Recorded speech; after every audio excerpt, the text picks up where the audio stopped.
Hello, everybody, and welcome to another exciting episode of Roll20 Presents Dungeons & Dragons Waterdeep Dungeon of the Mad Mage. Thank you for coming. You know, one of these days I'm just going to start the episode with, "What's up, fuckers?" I mean, just get on with it. Let's just That's start how over. I start my streams. And just restart it. Unofficially, what's up, fuckers?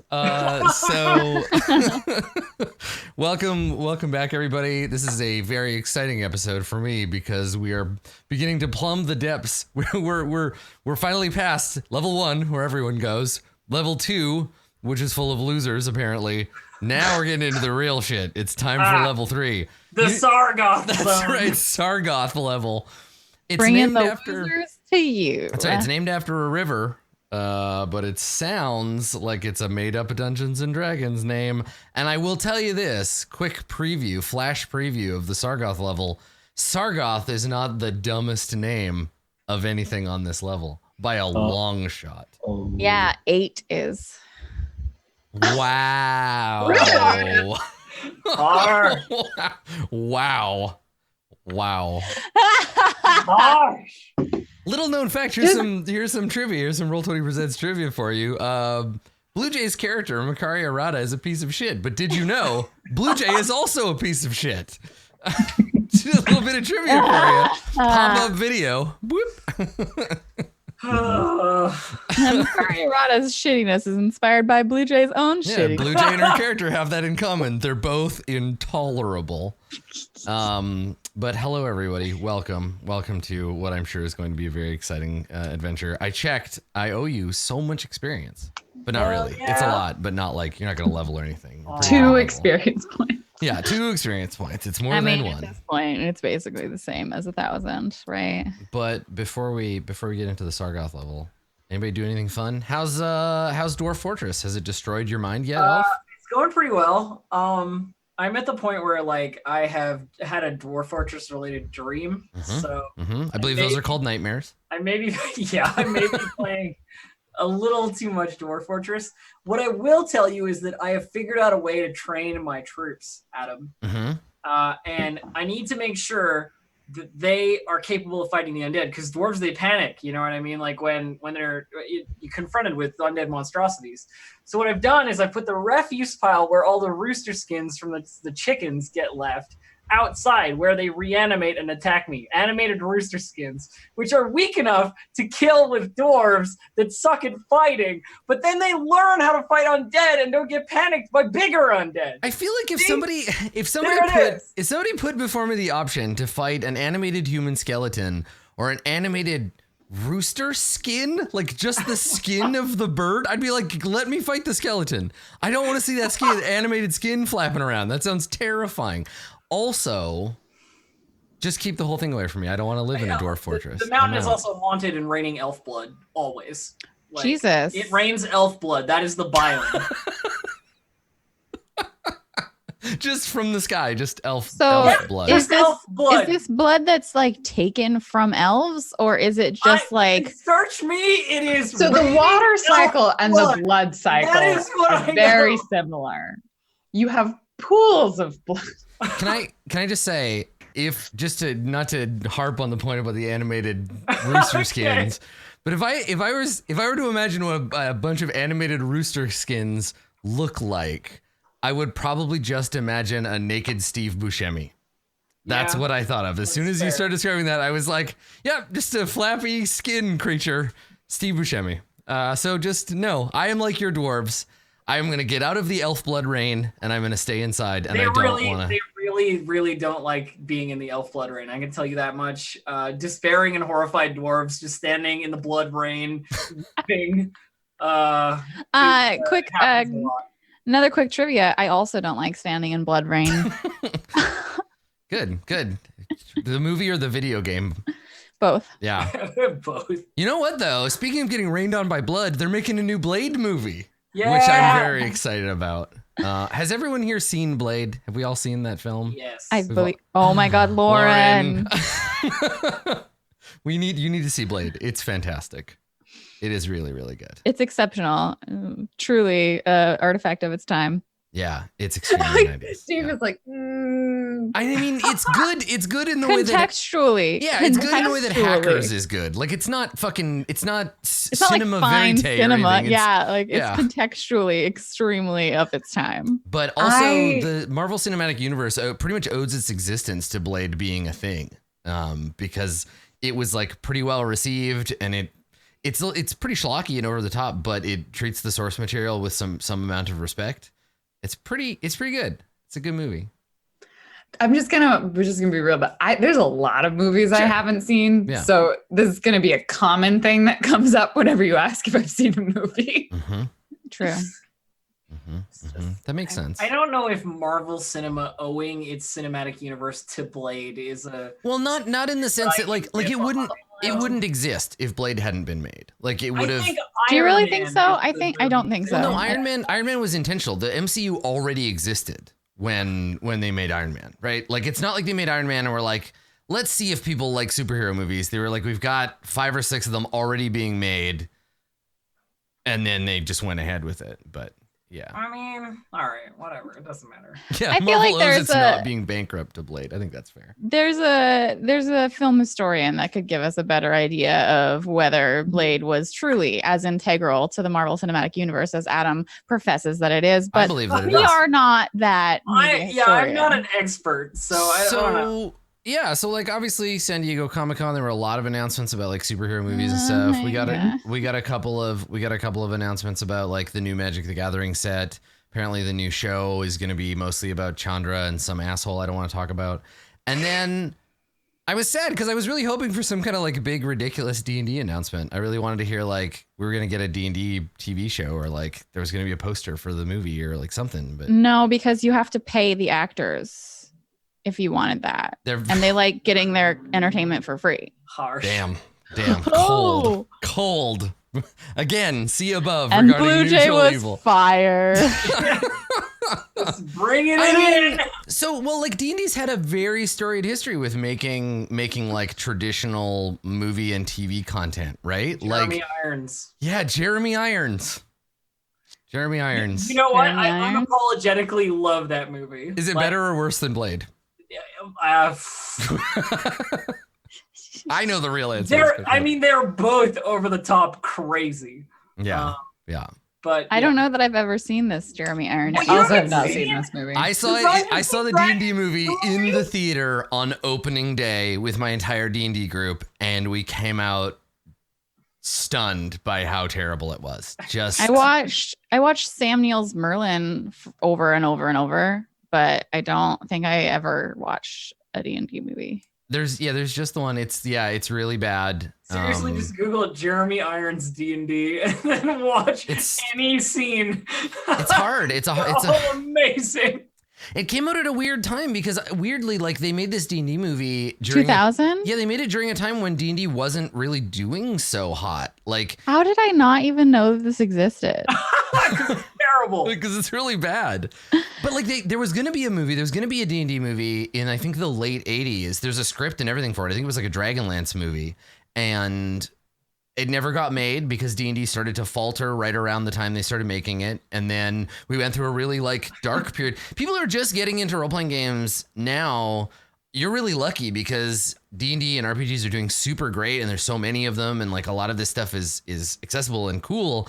But like there were dark times where there may never have been another D&D. Dark time. And Jeremy Irons, I personally blame you, and also like a lot of other things. But yeah, Look, he did what he could with the material, okay?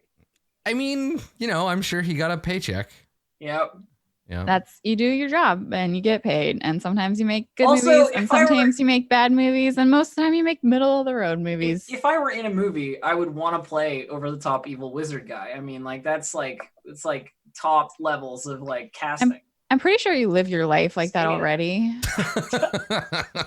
Over the top evil wizard. I mean, I am training my dwarves against undead. That's right, in the kingdom of elvish blood rain. Yeah. I just saw a picture of the elf lady's armor, and I have feelings about it. If there is Can't ever, tell, but I think it has nipples on it. Does it have nipples? I think on that it might. I feel like this would be a pretty fun. Actually, you know what? This is what we're doing at PAX. Instead of doing a panel, we're just gonna watch the D&D movie together as a group on stage. So That's how long do we have for a panel? we have an hour, We so can we're watching put it. the movie Okay, on so we'll 2x watch it speed. 2x speed. I feel like it's only like 75 minutes long. So We'll just abridge it a little bit. Oh my god. yeah, it's a special experience, and you know, It's 108 minutes. yeah. So you'd have to watch it 2 108 times speed. minutes. Oh god. Yeah. Does that guy with blue lipstick have tentacles coming out Yes. of his Wait, what? Hey. Yeah. Damodar. Yeah. He has tentacles coming out of his ears. Yeah. That's creepy. I didn't see were- Is that like you know, what an elective hour when looks did, like? When did the first Lord of the Rings movie come out? Because I feel like that is the first time in recent history that there was a high budget, decently well made like fantasy film. There's a lot Fellowship of the Ring. Okay, 2001. came- Yeah. It was a So- year after this D&D movie. So like that's I feel like that's like the beginning of kind of the modern era of fantasy movies getting made that people take seriously. But almost everything before that, up to like the schlocky 80s stuff, which Well, some see, of it here's is the quite thing. good. But Like the fact that they came out only a year apart means that with the appropriate budget, writers and directors, the D&D movie had the like potential to be good. I think Like that's it the wasn't thing. like Yeah. the era was like just the movies were bad and fantasy movies weren't good. It was 1 year between this Yes. D&D movie and Lord of the Rings. Yeah. Like it could have been a good movie. It just wasn't. Well, I think the problem is that making a movie and just calling it Dungeons and Dragons and making it kind of like just schlocky fantasy with nothing to tie people to is that it relies on things like that blue-lipped tentacle ear guy, or Yeah. like I feel like if we get a Dungeons and Dragons movie, it'll be like Dungeons and Dragons presents, and then it'll be like Forgotten Realms characters, or it'll be Or will it be an isekai? Like, Because like that would be incredible. Who That would thinks be so bad good. I would love it so much. They just drop the premise. They're just like, we'll just take these characters, we'll get them in the background, then we'll have a bunch of people, and they go to Forgotten Realms, and they find out what their classes are, and they visit. It's basically Sword Out Online. yeah. but Japan, like, Japan's been doing this shit for ages, right? Like, yeah. don't even get me started. You want to watch? You know what? If you want to watch a fairly schlocky, reasonably good old D&D movie, go and watch Record of Lotus War.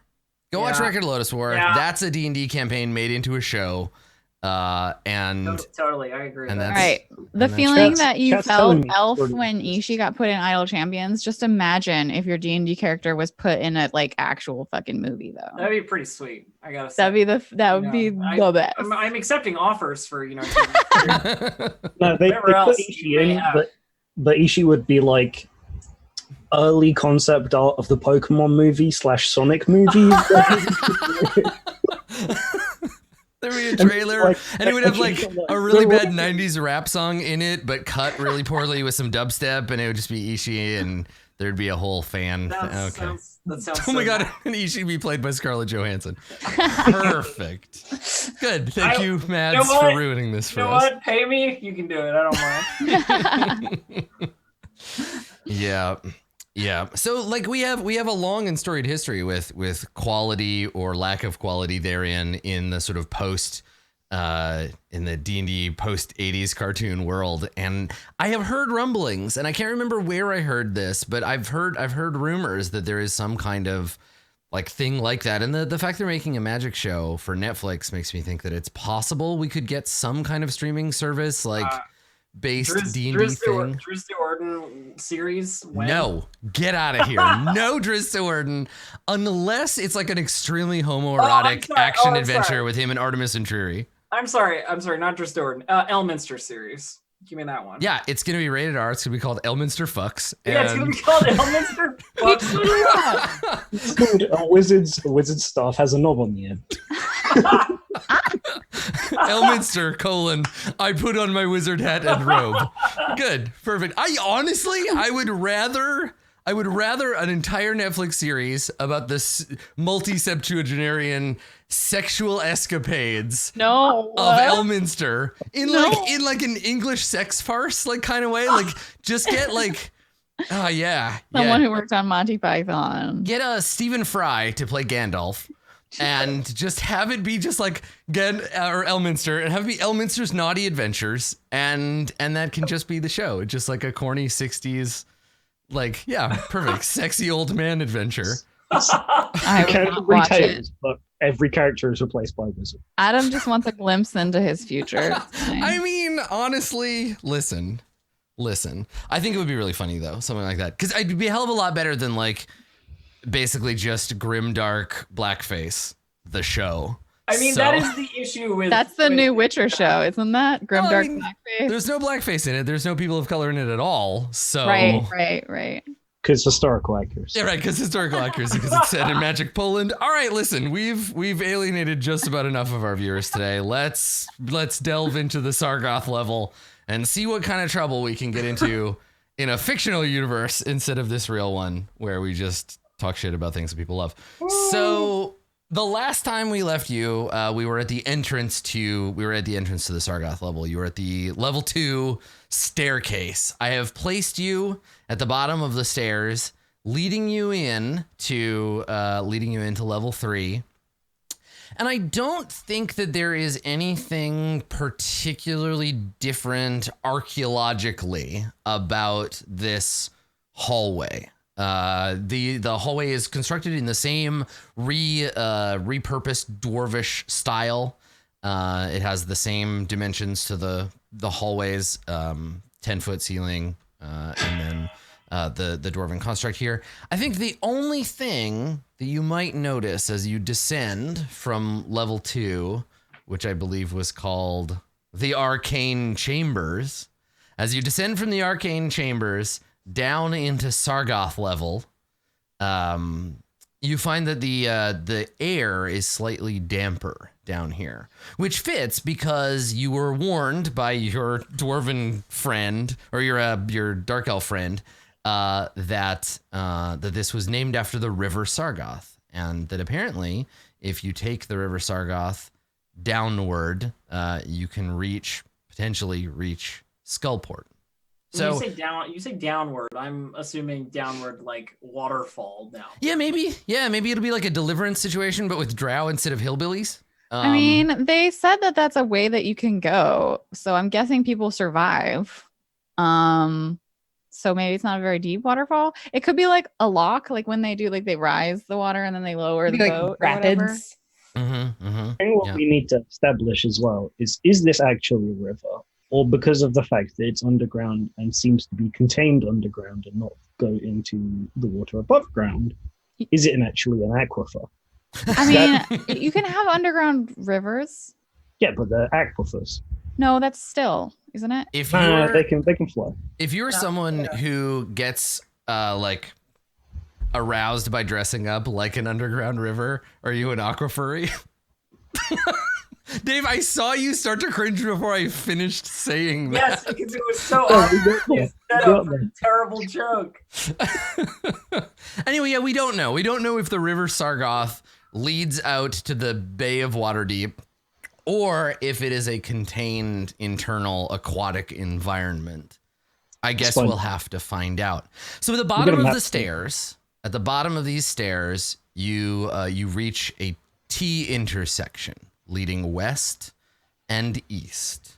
To the east, from where you were standing, you can see that this opens up into a chamber off in that way. Not an arcane chamber. That was level 2. This is a different sort of chamber. Is it? I mean, we should probably check that out. I don't know. That would definitely be Jules' first instinct. So far, yeah, the first rooms we've gotten into on each floor have been safe rooms for some reason. I mean, safe until we killed all the goblins. Then still safe for us. All right, let's do it. Let's kill the goblins. All right, What I'm does ready. Jules see? So, Jewel, as you come around this corner, you do indeed see a chamber in which there are shelves. And the shelves run, I guess, probably all the way to the ceiling. if you look up, but you can see that there's one here, another one that starts here, another that starts here. So it's a large room with dividers, and then each divider has in it alcoves. And in these alcoves, you find ancient fragments of metal armor, tiny stone beads. You find thread, and you find bones, skulls, bits of arm and leg, some rib bones. It looks mostly like the only thing that has ravaged this chamber has been time. And it seems to be a catacomb of some kind, wherein the dwarven dead are interred. So, quick clarification. We decided not to rest. I still have your XP banked, so no, you have not taken a rest of short Yeah, or long. I don't know why that decision was made, but okay. You're currently 4 hours in to your allotted requirement for taking a long rest. I feel like myself as the player of the characters feels like it's been longer than that, but I don't know when. Wait, when was the last time? The last long rest you took was when you came back from the mysterious dream of a land of dampness. Right. We did a lot of running around trying to kill Sean. Yeah. We did. Yeah. Then Only we did 4 hours worth of killing Sean. Okay. We're really more capable than I think we think we are. Mm-hmm. Aside from the fact that I no longer have And any I spell think slots. we think we are. So Jewel will I think we decided not to rest because we didn't have a lot of time, and we did a short rest, but it won't help us. Oh yeah, with spell because slots. the dungeon will regen and we had it clear all the way down. Yeah. Or something. I don't know. I think we had the option of like leaving and coming back, and we were like, no, let's just go to level 3. Mm-hmm. Okay, well, Maybe we'll hopefully find we'll Leave find a them- place where we can rest down here, I guess. Maybe you can rest in the Skullport. That's a really far way away in my mind. Skullport is a town. It's a I for reals guarantee you town. there's at least like 6 fights before Skullport, and that's conservatively. I feel like that's the name of 8's biography, 6 Fights to Skullport. An 8 adventure. So yeah, Jewel will start like skittering her way through the hall of dead things. I will help Jewel. I'm sure Macarius will help in a very helpful looking for a skeleton to reanimate sort of way. Mm-hmm. I can't reanimate anything. I'm lacking power. My fists are like, pss. Yeah. I try and cast anything, and I'm just like deflated. Mhm. This sucks to be a wizard type. Sucks to be a wizard. Yeah, say that when so- you're dead, piece of shit. Yeah. So, Jewel, as you reach the northern corner of this first hallway, you can again see up top that there are indents into each section, following these shelves. More dwarven bones litter the area. There is a rough-hewn opening in the northern wall. And let's see. From here, you can see what looks like a body lying in this corner. You see a boot and a leg lying up in this cavern. Like a fresher body? Yeah, a body, not a pile of ancient dwarven bones. Let me see that. Get out of the way. All right, Jewel, let's Macarius go first. Whoa. Okay. Where did you say it was? It's up in this corner, around the corner here. You just see it. As Maybe you should check for traps first. Get back in the way. Get out of my way. I need to. You know what? Go ahead and see if it's safe. Yeah, Jewel looks for traps first after waiting for Macarius to realize that. 22. Okay. So you get a 22, doing a cursory view of this room. It looks like a natural cavern. The wall, if it was breached recently, it's been cleared. So there's no debris. It doesn't look like someone just hammered through it recently, but there is a hole. The edge is fairly weathered.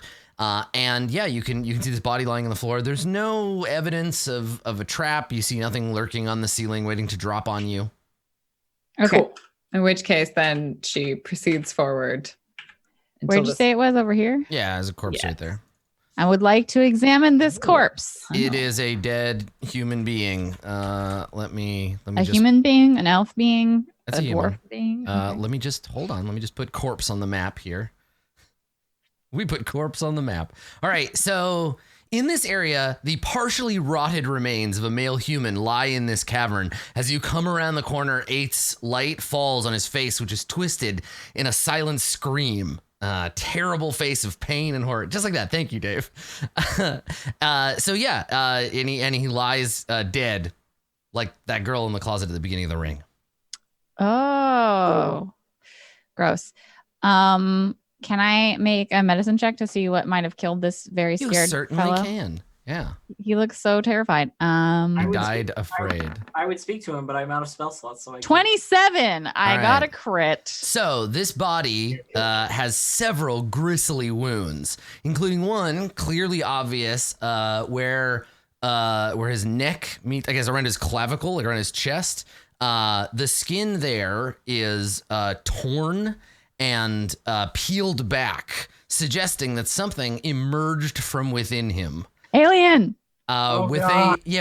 a quick look from Eight's light, you see that he has been hollowed out.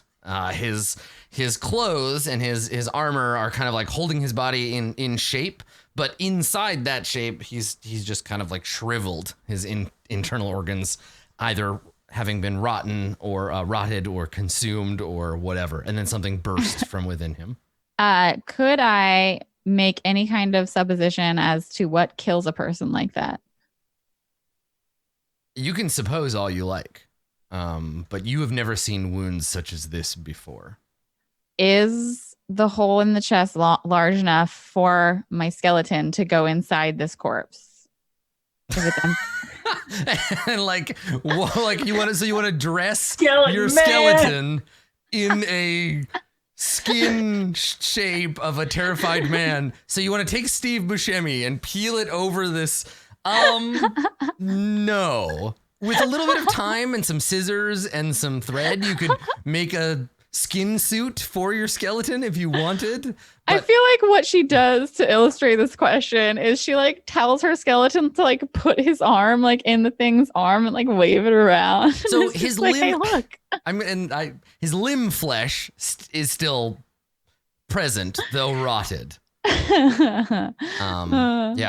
Yeah. Rin pales and looks like she's gonna puke at this. Fair, yeah. And then Jewel, since you're at the back of the room, Jewel turns away. there is a long, winding, thin hallway down this direction. Do we want to see what's down this hallway? Always. So, yeah. How would you describe the room of dwarven skeleton pieces? Like, what is that? Like the stone army? Like, how would you describe that room? It's a if I were to- catacomb. A catacomb. Cool. Yes. Yeah. Yeah. You just walked past it. Really, you didn't really. I didn't. Yeah. Hey, Adam. Yes. Arcana check on the wounds? Yeah. Sure. You can make an Arcana check if you want. I just want to make sure it's not obviously magical and I'm missing out. Okay. 8. No, Yes. they don't know either. No, you don't know. It's horrific, and I think maybe it's like you can't tell what happened, but your imagination fills in the blanks, right? Like Oh boy. you know that intellect devourers exist. Maybe such a creature that can consume the organs of a person and live within them. Maybe that exists too. Maybe they drank horrible acid and then burst from within. It's hard to say, but your imagination conjures up a breadth of. If you were going to turn a solid into a liquid, usually the liquid takes up more space than the solid would, or is it vice versa? I'm not very good with science. If you I think it's vice versa. If you liquefied someone's organs, there would be more extra room because it would all blend it's together. vice versa. The solids take up more space than the liquid. Yes, if you liquefied his organs and then froze them, he would probably crack and burst. Yes. Okay. It really depends on what he's made out of. But yes, yeah, I think that's the issue, Rin. It's not that you don't know, but it's just there are too many horrific ideas for you to pick one. That's fair. Yeah. So Jewel, you see that this hallway, this tunnel, winds to the west as far as you can see. Assuming people are following her, she will keep going. That's a bold assumption. Mm-hmm. Yeah. Does this corpse have any kind of like gear on it? No. Okay. bloodstained clothes. What was someone doing down here just wearing clothes? He deserved to die. He's an idiot. Probably because someone stole the things that weren't bloodstained clothes since he died, like you were planning on doing. Possible. Definitely possible. This is one of those pre-looted corpses. All right. Well, let's, I guess, continue on. Keep going. Okay. Cautiously. Put the skeleton in front of me. Okay. So you want to go down this tunnel? Mm-hmm. All right. Yeah. The tunnel winds westward steadily until slowly starting to go southwest, and then there is a hook that goes from west to east, right where you're standing, Jewel. She definitely waits for everybody to catch up at that point. Okay. And this very clearly looks like something that was probably done after the dwarves were here, right? I thought you said it looked like a natural. Yeah, cavern. it's hard to say when this was burrowed, and it's old enough that there's no evidence for you to check to see whether it was burrowed in or out. Yeah. Fair. Mm-hmm. Okay, I lost where I am on the map. There we go. I zoomed out by accident. That was a mistake. So yeah, she like peeksies around the corner. Okay. I give Jewel some space, but I'm following. Yeah. So you look into what looks like maybe a layer of some kind. There is debris in this room. You maybe see some dark stains on the floor. And off in the distance, somewhere over here, you spot what looks like a shed skin, like from a snake or something like that. Oh, good. She really relays this information. Human flesh-eating snakes. Wonderful. Yeah, maybe spiders do liquefy the insides of their prey and then suck it out. Do they? Mm-hmm. Well, that wouldn't create that spiders bursting out effect. I feel like something gestated within It's the like a body spider of the playing with corpse. its food. It sticks the fangs in and then blows through them, and then the person burns. I mean, maybe it sucked all the insides out and then like laid its eggs inside and then and then the eggs are what burst out. Yeah, Possible. that would be my assumption. Even with a very, very high amount of critical success on my examination of this body, I was unable to figure out what could have done this. So That's because you use medical knowledge. yeah, Medical knowledge generally of how things doesn't die. extend to- Jewel will slowly make her way into this room. I think at this point, when it looks like some sort of lair, she's just gonna stealth up. Yeah, you're gonna sneak. Okay. With a 13. Okay, you're So sneaky. sneaking great. Mm-hmm. I'm very good at this. Mm-hmm. And then kind of goes sneak, and sees that it's just a hole, like it's a room. Mm-hmm. And then sneak. Where was the skin? I didn't see the ping. Oh, it's in the back. Yeah, the back corner, like right here. Your pings are not showing up. Oh, sorry, I was pinging the GM layer. It's there. That's okay. There we go. She waits until like the group's with her, and then she's gonna slowly start crossing the room, expecting that whatever monster lives here is gonna try and eat her. Yeah, and I think you get to about here. Now hold on, everybody. You get to about here, and when you're like, I'm pretty sure whatever lives here is gonna try and then it does.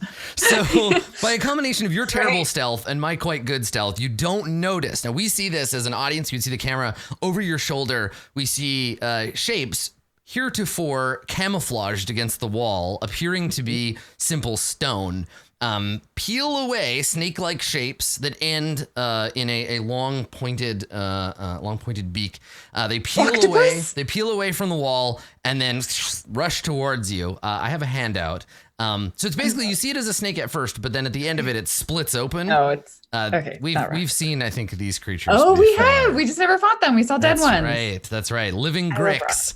And they get basically around to attack you, and then, and then everybody can roll initiative. Please don't die. I feel like having suckers on that area near their mouth would just mean that their prey would get caught close, but not close enough to bite. Right? Like I think 'cause They also have a lot claws of on the, they got claws on muscles the in end. those suckers that can like bring them closer. I think the idea is they snap you up with the pointy bits at the end, grab you at the thing, and then like peristalsis kind of like squeeze you towards the beak. Like the octopuses, like their beak is where their tentacles are. So they like open up and then grab you and pull you in. grab you. So that's what they're doing. They're lunging for you with their tentacles. They have advantage because they're attacking from being hidden. And then we'll go from there. So the first Grick lunges at you with its tentacles and gets 20, dealing you 11 slashing damage. Wow. I have no great concept for how much damage they do. But That was 11's the first hit. Yeah, I'm gonna have this one. Oh, No. you're surprised. You can't take reactions. Oh, yeah, that's you're right. Yeah, they're Doesn't gonna, matter they're then. gonna Keep chew you going. up. I take 11. And so because it hits you with the beak or with the tentacle, it makes a beak attack, not at advantage. The beak attack misses. Okay. The second Grick with advantage on the tentacles gets a 21 for another 9 damage. A beak attack for 14, which I think is a miss. Yep. So they're fighting over you. They've all got their tentacles on you, and then a third one hits for 10, which I think puts you at 1 health. It does. Excellent. All right. And then the last beak attack, not with advantage, also a miss. Holy Jesus. So basically what happens is points, all you need. you see Jewel skulk out into the room and then snapping out of the walls, seemingly from nowhere, 3 enormous snake squid creatures lunge out. One of them grabs Jewel's leg, one of them grabs an arm, the other gets on the torso, and they're just snapping at you and like pulling and fighting, and it's not great. So let's roll initiative. And this is just a regular combat round. Everybody gets reactions and all that horse shit to go. So. Really? 10 is not the number I was Okay, looking hang on, for. everyone. Just wait a second. I gotta clear the. I didn't do my homework and clear the initiative from before. Okay. Gosh, how could you? All right. There we go. Now roll. I'm taking my 7. This is your fault, not mine. I want Sorry, my I got a 18, 4, but I so. think I have to take my 10, don't I? Just cheat. You're not even on the order. Let me add Nope. you here. It's fine. Just put 18. It's the second. Yeah, it's the second thing you rolled. So Okay. Blue I Jay got roll. I know you rolled a 16, but roll again because the order thing wasn't up. Okay, wasn't I'm ready. gonna get like a Take it. 0. Just watch. The highest one is. 6. Just take the highest one. No, Dave. No. Just do it. Just do it. Just do it. Well, Like 16 and 6 are I'm like, basic. all right, Julie, you take 10 damage, and Dave's just like, mark 4. Mark down 4 damage. You take 4 instead. Wow. So right. Jewel Yeah, so feeling Julie, you get to leap into action. What are you gonna do? yeah, she's gonna chug a potion Okay. with her action, Okay. and then bonus action, disengage Get and the F away GTFO. from these ones. Yeah, perfect. So let me just move back. The thing is Rin is right there. So she's Good gonna. But she Rin is moves next, here. right? The Grick- Yeah, the Gricks so I are think she last. moves to here, presuming that like. you can like eyeball it. You can see that they're going to go after everyone else. Like they're still preparing. Yeah. Question: can the Well, Greeks stand in that square? I think probably what's that? Can they stand here? Yeah. Yeah, like in that one. There's enough space for anyone to stand Okay. there. Yeah. Because I feel like I want to set this up in such a way that me and 8 are basically blocking them because they're going to chase us down the hallway. I think fictionally what happens here when you slip away is the Gricks literally are fighting each other. Yeah. Not like attacking each other, but their tentacles are all tangled up. They're suckered to each other because they all went after the prey at the same time, and now they're stuck and they're like fighting. And that's why it takes them until the end of the round, and you slip away. Really important question. So can I shotgun 2 healing potions? No, Damn it. you can use an action. Now, what you could do theoretically is have someone craft you like a leather helmet. With I could use one of holders those. and then like straws, and then you could chug 1 healing potion twice. Ooh, nice. But yeah, you get 9 hit points. That's better than the current one. It is. That is true. It's a lot better than 1. But yeah, so I think she'll stand there, presuming that 8 will move Rush into forward. next to her. Could you just put 2 healing potions in a big bottle Right? What would happen if you just mix 2 healing Is it potions just the together? amount that you can drink in that time, right? Would you just get through half of... But then could a really big person drink a barrel? Like, could an ogre drink a keg of healing potion? Like, how? No, too much. There's not enough room in your stomach. Like, how quickly do you digest? Well, no, but that's the thing is like it's like a tiny thimbleful to a bigger creature. But it heals the same. But also, Adam, is the healing proportional to the amount based on how big you are? So if you're a tiny... No, I think it's like peeing. Drink a healing potion. No, it's totally like peeing. It takes about the same amount of time for any mammal to empty their bladder. It's just that an elephant just blasts urine out of there in a horrible stream. I think it's the same way, but going in. Also, if you mix 2 healing potions, there are rules for like potion miscibility or whatever. Yeah. So yes, I guess is the answer, but like, all right, 8. What would happen would vary. I'm gonna look. I'm standing here. Don't let me die. I'll try.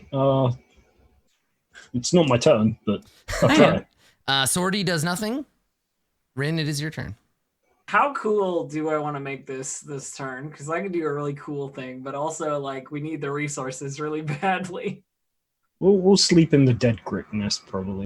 We'll probably have to at this point. Great. Yeah, that's not a bad spot for us to sleep. All right, It's got a very narrow entrance. I am going to step way back here and be like, Jewel, get ready. And then I'm going to turn you into a giant scorpion. Jewel like turns on, she's like, for what? And then I imagine as she's getting through the words, you turn her into a giant. She's like, I've never done this before. Jewel, get ready. Get ready for what, Black? So what does this look like? Is this like a like cartoon, like a Disney style? Like first your arm turns into a big claw, and then your head turns into a little scorpion head, and like piece by piece, or is it like some like Animorphs style shit?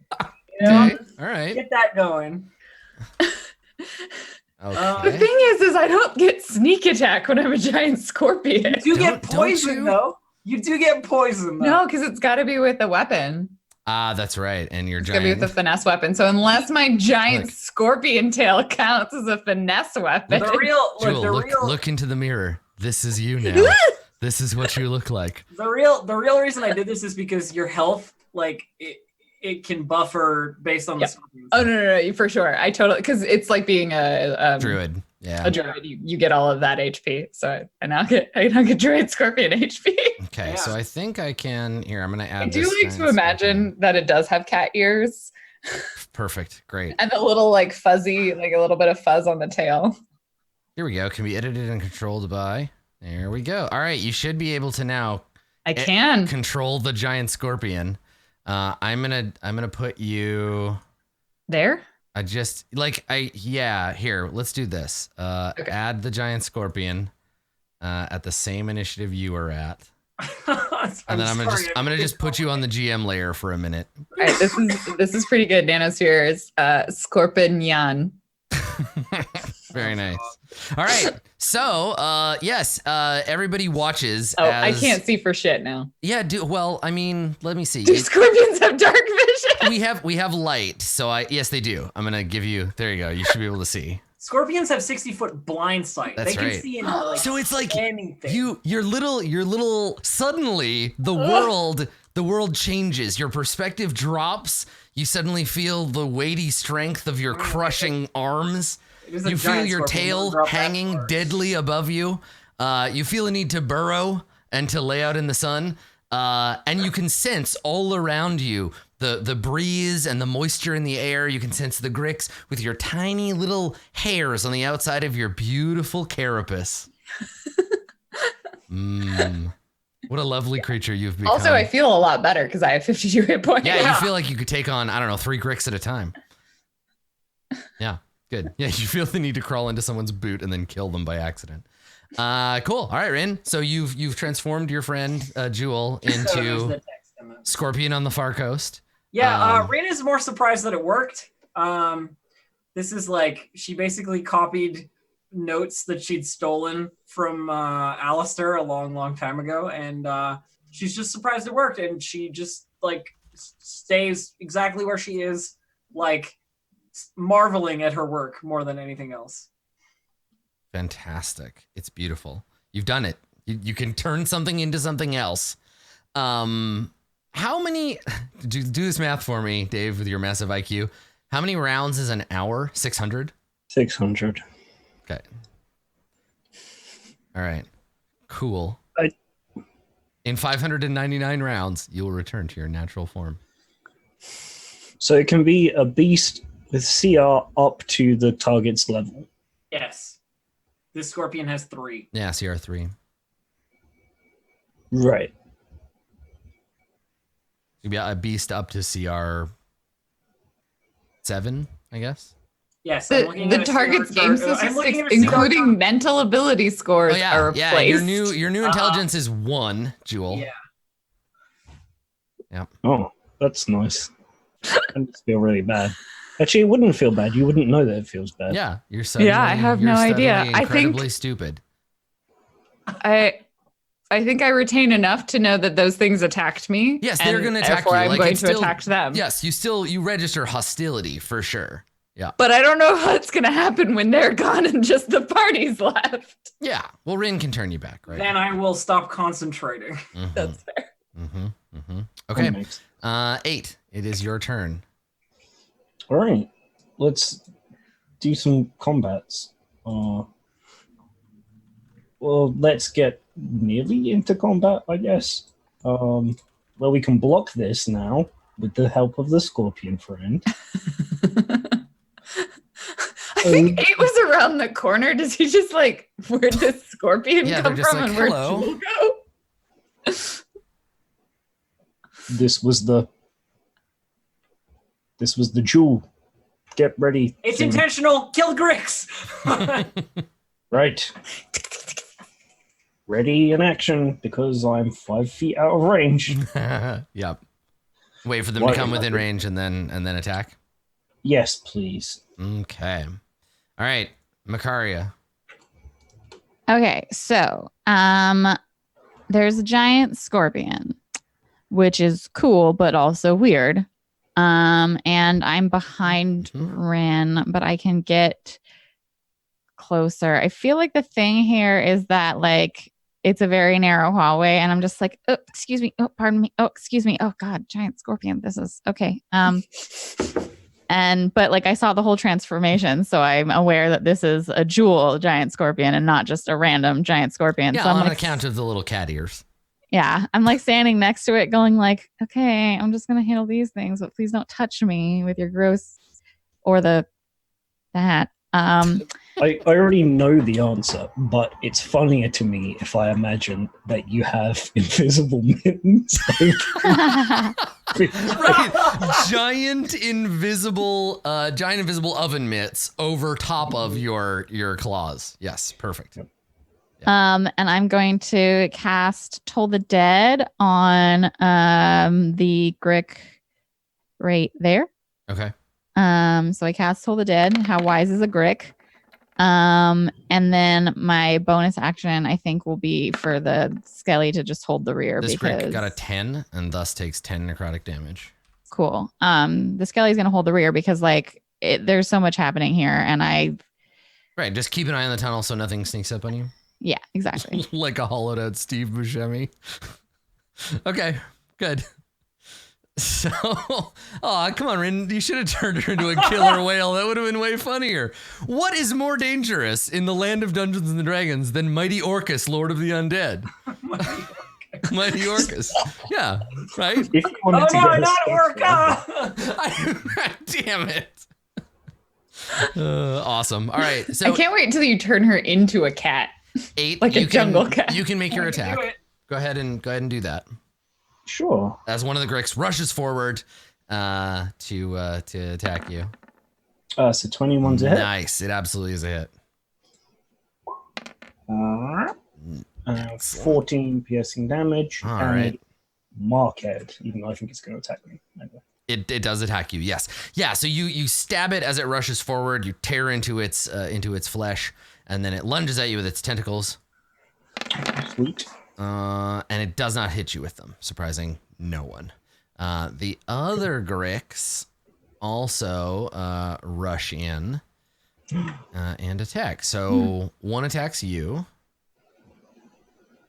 8. Whom is you? Oh, there we go. Got an 18, so misses. And then the last Grick attacks this giant scorpion.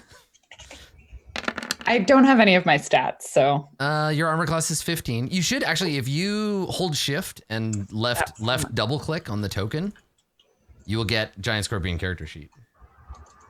It should pop up for you. Oh, you got it. Unless it's somewhere I don't see it. Here, everybody can look at it now. There we go. There, I made it so everyone can see your stats. Okay, so it gets a, let's see, how many have I done here? Tentacles. Okay, so it rushes in and attacks, and it misses you. So no successful Grick attacks this round.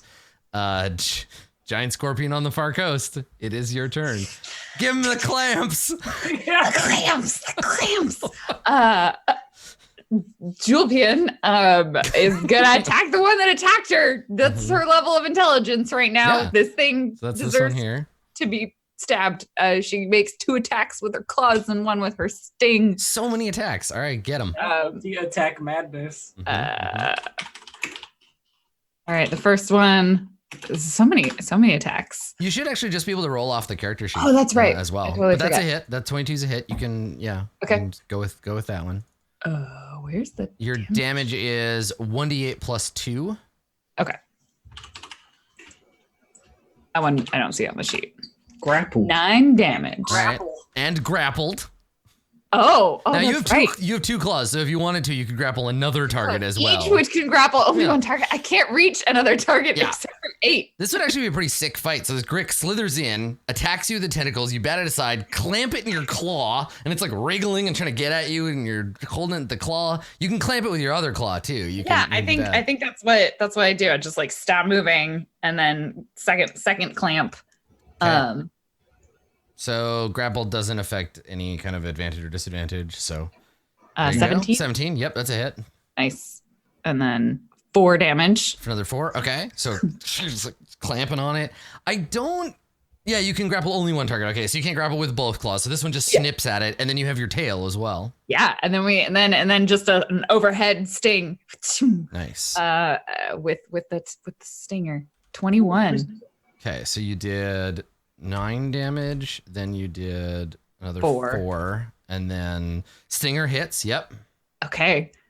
Wow. I'll All right, roll for this one's poison. fun. 8 piercing and then a DC 12 con save. Awesome. Okay, so the con save. This is why I picked Scorpion. I got a 20, so I do get the 20, so save, half so it's damage. half damage.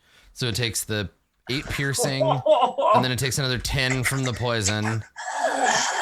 Jesus. All right, so you just like rush. The thing rushes in, tries to get at you with the claw. You pick it up, clamp on it, stab it, and it's like flailing and drooling and trying to kill you. But yeah, cool. All right. That's Scorpion on the far coast. Rin, are you just like watching with sorceress delight here at your creation's destruction? Pretty Like, much. Yeah. She's surprised it worked. Like I said, she's been studying in secret all these past sessions, like this book she stole or something, and this seemed like the moment to break it out.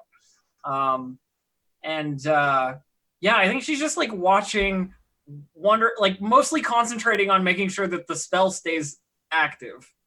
I can do other stuff, but I don't think I'm gonna. Okay. So, like All right. roleplay wise, I'm just gonna watch. Just fixated on it. Okay, cool.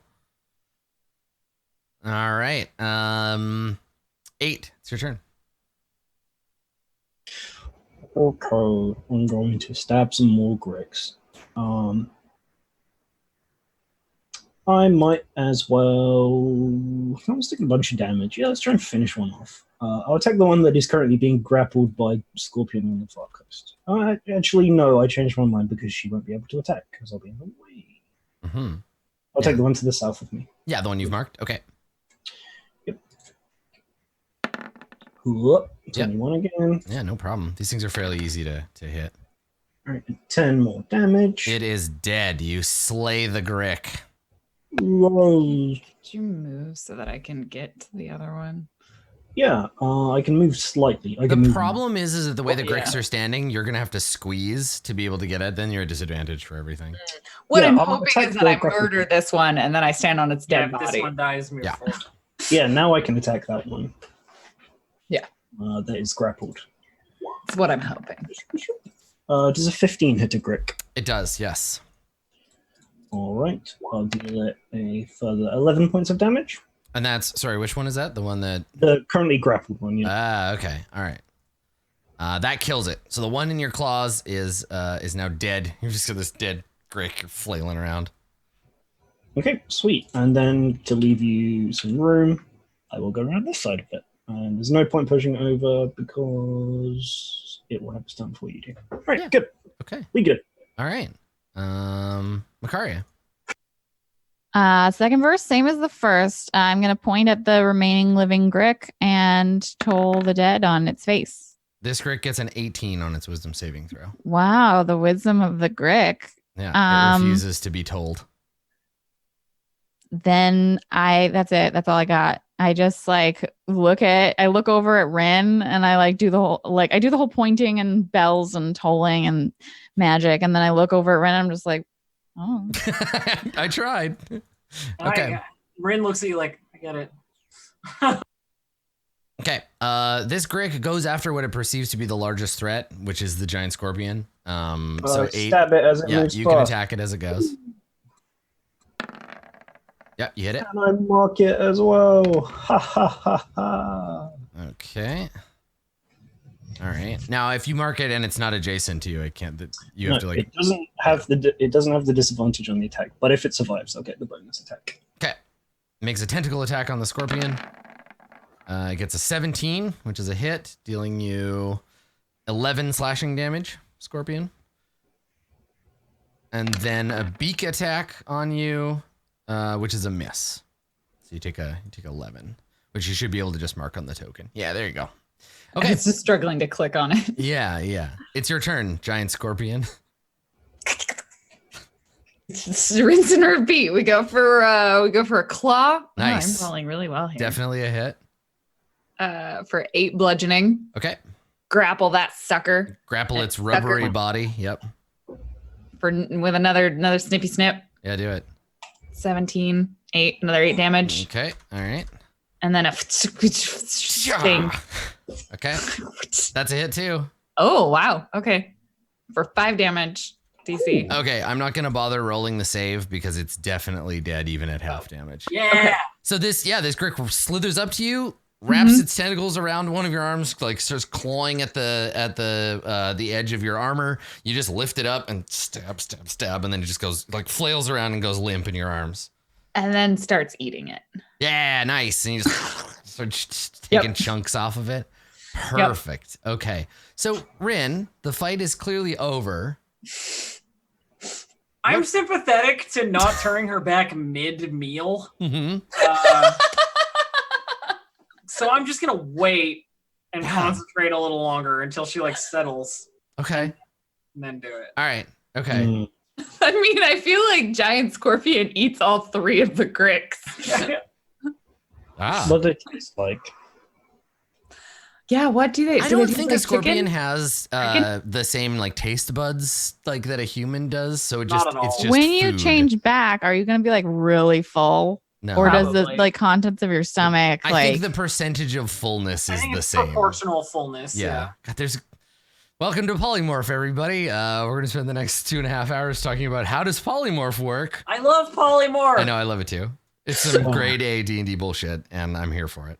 Wow, giggle. It's like everyone's like, what does a Tastes like scorpion Grick. taste like? I'm like, no, I want to find out, can scorpions taste? Yeah. And then it's just about eating them. What is a scorpion's taste experience like? Yeah. Oh, yeah, I'll rephrase So it. you just your little mandibles start just like ripping off pieces of it as you hold it in your claws, and yeah, fairly quickly you eat your fill of these 3 snake-like creatures. I feel like as soon as the Gricks have been eaten, that's when Scorpion Jewel registers that there are other. Because I feel like 8 didn't register as something that could be eaten because they're made of metal, and then like registers that there are 2 things that are warm-blooded and either threats or dinner. Yeah, and then like you just turns and like starts to pounce. You do that thing where you like back away and your tail comes up. I totally like as soon as you're done, I kill the concentration so they turn back. What just happened? Your face has got you've got like Grick blood all over your face. She like horks up like a sucker. Yeah. Like spit up a fang. Yes, it can be a little disorienting, but you took these things apart quite readily. How long could you keep her like that? Much of that you remember. Where are they? I mean, I remember them. There's like bones and chunks of skin. The beaks are all still laying on the ground because you can't digest I those. feel like the amount of memory is proportional to the amount of intelligence that the creature has, right? Like with like a 1 int, I wouldn't have had a lot of ability to transition things from short-term to long-term memory. Totally. You ate them, Jewel. That's where they went. It was quite disgusting. Huh. Sympathetic to the Biologicals. idea that I probably shouldn't turn you back mid Bios in the chat. meal. I think I appreciate that. I feel really full right now. I kind of want to take a nap. Too bad. We have to stay up for another 12 hours. I mean, you could take a short rest here, but yeah, there's no. I want to do explore. See if they got any good stuff for some reason. Is that allowed? Yeah, you want to like look around in their little room. It aside from their own shed skin, and maybe some very old, fairly pulverized egg casings, it doesn't appear that there's any like the Grick don't drag prey back to this place. Oh no. You'll probably ate the treasure. Jewel burps up a magic ring. Yeah. We just see her like doing the cat, like dry heaving in the corner. Yeah. Yeah. Great. Yeah. I still am a giant scorpion token, by the way. Oh yeah. You're welcome to keep it that way. I think it's pretty funny. I'll but- return you to your natural state here. Hang on. Stovamore in chat is educating us all on how scorpions digest their food, and it's disgusting. Yeah. They have chelicera, and they're like they saw them apart. Yeah, it's great. And then they eating like is so suck weird. their liquefied parts into their stomach, and it's gross. It's really Scorpions gross. are arachnids, right? So are, they yes. kind of eat like spiders. Yeah, they do. Well, it's like they like hork up their like vomit onto the thing. Listen, it's not as gross as a starfish, which literally just barfs its entire stomach onto something to dissolve it. So like that's fine. Stomach fluid that's okay. I don't know. I'd like people to keep their fluids to themselves. Yeah. Reasonable. This is why the robots are the best. Mhm. None of this. None of this gross, disgusting. You business. have fluids. Jewel like wipes her mouth. I've seen your fluids. You've got fluids. Oh, no. I think Warforged, can they bleed? No. You got like No, oil they and can. shit. Yeah, No. you got fluids. No, they don't. Yeah, you Yes, do. they You got do. They fluids. totally No, they don't. You They have are- fluids. They are wood and metal layered together. That's Sap it. then. Sap else. and Well, like they're not oil. trees. They're not a treant. I'm just saying you're susceptible to effects that cause you to bleed. There's nothing mechanically that says a giraffe can't play football. There's nothing in the rules that says you can't. There's nothing in the rules that says that you can't. You're immune to bleeding effects. So you must have blood. I Actually, feel like I you found the loofah trinket, which lets me remove a bleed effect. Climb back into whatever JRPG hole you came out of, and let's go. All right. Well, if we're not allowed too long rest, do we want too short rest? I mean, I didn't get hit, so you're the one to ask about that. I don't have a ton of hit dice left, but I could use them. I mean, You could also just chug a potion. I could. suppose. Yeah, how are you doing for hit dice? I have like one left. Some. 4. I think my have a short skeleton rest. also has one I have left. 2 left, but you'll get Song of Rest if we rest. So Yeah, you want to take a short rest? Yeah, here? let's do it. I really like so in chat while that fight was going on. So go ahead and spend your hit dice and everything. But while the fight was going on, people were wondering about whether or not you could polymorph Macarius skeletons, which we all kind of came to the same conclusion that it's possible, but the CR would be so low that it really wouldn't be worth it. But what I think is funny could is turn the a idea zombie of into turning a a giant zombie spider. into like a dog or something and then watching a dog that is a zombie like shamble around, right? Like it would be an animal that acts like a zombie, which I think would be really funny. The funny like upscaled Wait, version wouldn't that make them smarter? a bit. When you look at true polymorph as well, once you start getting 9th level spells, there's a certain threshold of creatures that are less useful to you to turn into things than inanimate objects. Yes. Like inanimate objects can become CR5 creatures, Right. but if you're below that, you can't transform into anything. So like people are suddenly start becoming less useful to you than like A chair. pile of rocks. Yeah, Like, right. Yeah. A chair has more innate magical energy than a person for some reason. It's a Listen, really odd spell. listen, I love my chair more than I love most people. This chair is supportive. It takes care of me. It doesn't argue if I put weight on it. This is great. This chair has way more magical energy than most people. But yes, that is really funny that you can just be like, I turn this door into a eagle. Go, eagle door. I feel like it does explain some wizards' vaunted opinions of themselves. Yeah, right. It's 9. Everyone's telling me it's 9. My bad. Yeah, there you go. Sierra 9. Yeah. Cool. All right. So bonus health comes from the Song of Rest, right? Sick. So there you go. You get a little of that. Yeah, everybody heals up a little bit. You are uninterrupted. There is no traffic back here into the Grick hole. I will mark another hour on the counter. Nice. All right, shall we move out? I digested my food. Yeah. Oh, also, over the course of that short rest, that glass wand that you found, Oh yeah. it is not magical. It is a non-magical. It's an arcane. What? It's an arcane focus. Oh. It's worth 25 gold if you feel like selling it. All right, cool. We have Okay. found fewer magical items than I was under the impression we would be finding. Well, I because the feel like first that's couple, because the we're first in- couple yeah. of levels are pretty well plundered to begin with, Yeah. right? They're the foyer of the dungeon. Dungeon foyer. Yeah, and you're ready now. You're ready now to kind of rip through this level because you're either this level's or one higher. Also, yeah, let me give you some XP. Let me get my calculator here. Oh yeah. We'll give that out so I can pay it out. Okay, so you fought a room of invisible, unseen servants, which were worth 10 XP apiece, as they were attempting to slap you to death. So let me. Okay, so that's 50, and then you fought a priestess of Shar named Midna. Oh yeah, we did. Yeah, and she was worth 450. Okay. You fought 2 thugs. Or you defeated 2 thugs.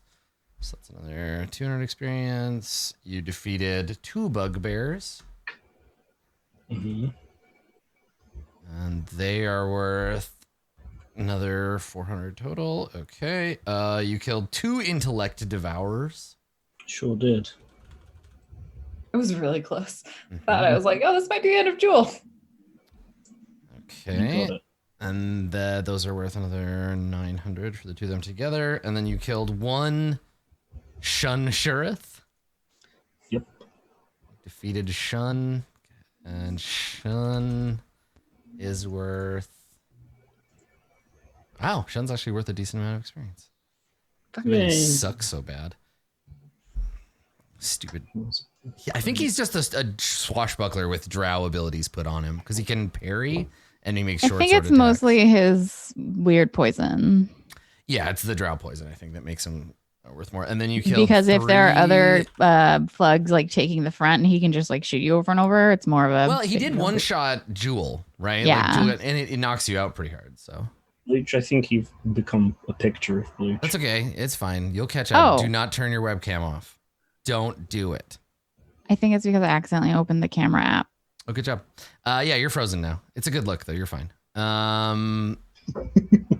Okay, and then 3 of these. So that's 4, 8, 12, 13, 50. And then you did the Shunshurith quest, which is another bonus 250 for everybody. So let me divide all this crap and then add 250. Okay. Oh, that's not right. There it is. Hi. Oh. But now you don't make any sound. Yeah, now you're muted. I was muted. There you go. Perfect. I just switched from showing my face to showing my computer to showing Yeah, my face. it's okay. All right, so here we go. You got 50 plus 450 plus 200, 400 plus 900 plus 1800 plus another 1350. Those Gricks are not worth 1350. Get out of here, Monster Manual. Divide all that by 4. 1, 2, 8, 7 plus 250 apiece. Everybody gets 1,537. So you said it was 1,537. 1,537. That's barely nothing. Well, I mean, you don't have to take it if you don't want. No, I'll take it. What we could get for the next level? Another 9,000. Yeah. Okay. All right. I feel like there's a conversation at some point during this rest period, by the way. Oh, you might have. Let me double check. You might have bumped over the level threshold for the like little quests. Where is that? Because it's 250 up to a certain point, and then the quest XP bumps up again. Let me look. Oh my god.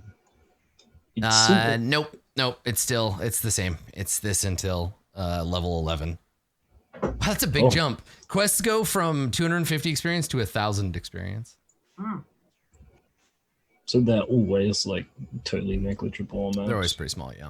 Okay, all right. So Grix defeated, heading back through the tunnel to the Catacombs Room.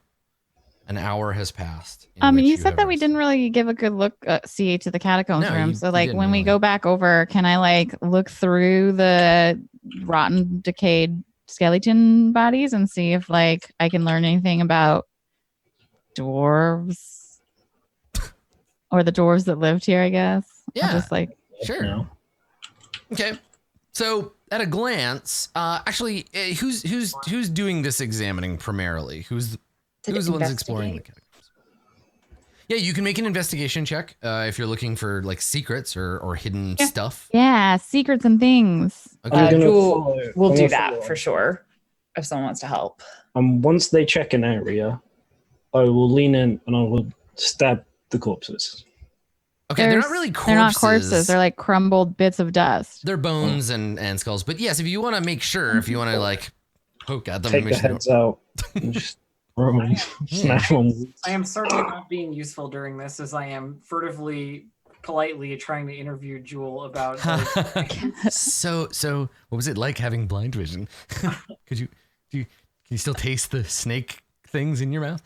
Okay. Do you want Macaria, some? It's good. No. Make Macaria, some stuck in my teeth. you can make a history check. I think a religion check would be appropriate, especially for you because this is a grave and you are that type of cleric. Right. Am I also operating with advantage here? I think fictionally advantage makes sense if you make a religion check. Okay. I'm making a religion check. Jewel made an investigation check. I still only got an 11. Okay. This is because I'm not actually that interested in religion. I will tell you this. This is a place where, and you only know this. I'm only giving you this because of your obsession with death and Merkel being the best, and how much you hate all other gods that are not as cool as Merkel. This isn't just a regular burial place. This is a place where special dwarves would have been buried. And they would be special because they are significant worshippers of the god Doomathoin, dwarven god of some other remember bullshit. Learning about Doomathoin. Yeah, he's the god of some other dwarven horseshit you don't care about, but he's the protector of the dwarven dead. And so these are all either priests of Doomathoin, or they are saints, or in some way they are special to Doomathoin. So you're telling me that the god with the doom in its name is the death one? Yeah, it might be pronounced Dumathoin, but I doubt it. No. Okay. Look for the little dwarves under the mountain. One of them hides the key to my heart. A half skeleton tiefling told us. Oh, that. are there baby dead dwarves? No. Sure. All dwarves are little. I don't understand. There was something about Doomathoin before. Oh yeah, is that in the secret thing? That was in Heist. Was it? Yeah, we encountered Doomathoin as a We thing. had to tell a secret. Yeah, I think in the to vault, join. the Vault of Dragons. Yep. Oh, okay. That's I I'm did thinking that. about that then. Finished. That's right. Okay. Well, I Now, was just thinking 8 about for that. you. Like none of this would have religious significance because your dwarves obviously don't worship Doomethorn, right? They got different gods. No, they worship. I don't know. I don't know what the gods are except the Lord of Blade, Master The- Blade. Yeah. like guy. Okay. Uh, Yeah. And then Jewel, as you yeah. have now noticed, there's a hallway that runs Mhm. down this way. On a scale, as you progress through this room, as you examine this catacomb, on a scale of 1 to 10, how desecrated is it when you leave? Jewel does not desecrate it unless she found something exciting with the 24. Okay, you do not. On a scale of I 1 to 10, desecrated sounds like an 8 this. to me. Wow, you really Like, desecrate it? I mean, yeah, if you're literally Smashing going through, them. if you're going through each alcove and throwing the skulls on the ground and like Wait, stomping why on though? them. What is 8 doing this for? I don't understand. Don't want them to come back as skeletons. They're like pieces of skeletons. I I couldn't touched even bring that If- back. If there's no, you're a perfect example of why it's so dangerous to have skulls flying around. Not allowed. Smash them. Okay, but like you said that they were like pieces. Like literally, Yes, if but I they're were to also- say there's- I there's want to skulls. bring one of these back as a skeleton No, undead, would you can't. say No, there is no? not enough for you to construct a single fully formed skeleton, but there are lots So- of skulls. The skulls are mostly intact, and then there are a few other bones gathered around them. Yeah, I I was just don't just- see the point of destroying them if they can't be turned into undead anyway. I don't know that. I Yeah. think destroying things is fun. And also Well, safe. yeah, hold on, Macarius. Just because you can't make them into skeletons doesn't mean they might not animate and come to life and attack you. Also doesn't mean there aren't better necromancers than you. Wow. Like there are lots. Wow. So eight, Wow. you want to do a thorough job of just stomping and smashing? Yeah, I love that. Okay, all right. So you just run down the aisle, just both arms out, slapping Like all the skulls. supermarket sweep, except with corpses. Yeah, perfect. So yeah, there's just bones destroyed all over the floor. This catacomb has been ransacked, and its bones tossed upon the floor. Good. I don't have a problem with it. I was just trying to figure out what the meaning of it was. There's no meaning. Just destruction, and like protecting I yourself just- from I them fe- coming I to feel life like- later. Smashes things. Well, the thing is, eight doesn't care about like the religious significance of this place or anything, and so what reason is there not to try to protect the party by smashing a bunch of bones? Because They might they've stop never done this like, before. this is bad. Yeah, I don't know. if nobody says anything. But No, I don't care. I just like they've never destroyed the corpses before. What if I need these corpses later? I don't know. That's a good point. I'll try and remember to do it in the future. Yeah, that was the only thing. Is it seemed to well, like and come also, from nowhere. well, and also out of character, we know for sure that eight can't that Macarius, that you can't do anything with these bones. Yeah. Like, Oh yeah, everybody yeah. knows. I'm just like it seemed like to like be a new thing Ah, that I- hadn't I happened don't think before, and so I wondered why it was happening. Yeah, I hate dwarves. It's in the Okay. backstory. I hate them. Okay. I learned it. to speak their language so I could kill them more. I also hate dwarves. Awesome. I also hate dwarves, but it's just because I'm a racist. It's great. Good, Macarius. As if you weren't already enough trash. Okay, all right. So there's this long hallway. The hallway breaks into a rough tunnel down at the end, and then going south, there is an opening, a proper like archway carved opening. Jewel goes for it. But Okay. Yes, it's far in time. All right. So as you approach, you notice that there are thick cobwebs marking this area and this area. Now you can pass through them; they're not enough to like stop you. Thick cobwebs that stretch between the walls, forming a canopy along the ceiling, and it gets thicker the closer you get. And Oh, you can God, see spiders. hundreds of tiny spiders dangling on threads and moving around within them. So you see all of that, and then as you approach, you do see shapes. There are figures standing in a room over here. They see the light from your shield, 8, and you see them like respond. Are they still in the webs, or do the webs like stop before they The get webs to them? never really cover the hallway. They Right. Sorry. there's some thin stuff, mostly up at the ceiling. Should I just burn them anyway? I think when they spot you, they leave. They turn away from you, and you watch them, or what you can see of them, you see them disappear from the light. Oh, well, I mean, not that I'm afraid of small spiders, but just we've experienced some larger spiders and they're not great. I don't remember what you were doing at the time, Rin, but it wasn't a fun time. Just it's burning time. Wonderful. They were quite large. Let's burn it. Almost as large as I was, I think. Yeah, so there's spider webs all over the ceilings and down the corners of the walls, but you can move around in this area without too much trouble. No. There's Burning. also something else. I think I have a down there. torch. Let me I definitely check. do. Yeah, I Burn. have a tinderbox and a torch. I will use one torch to help burn down the spider webs.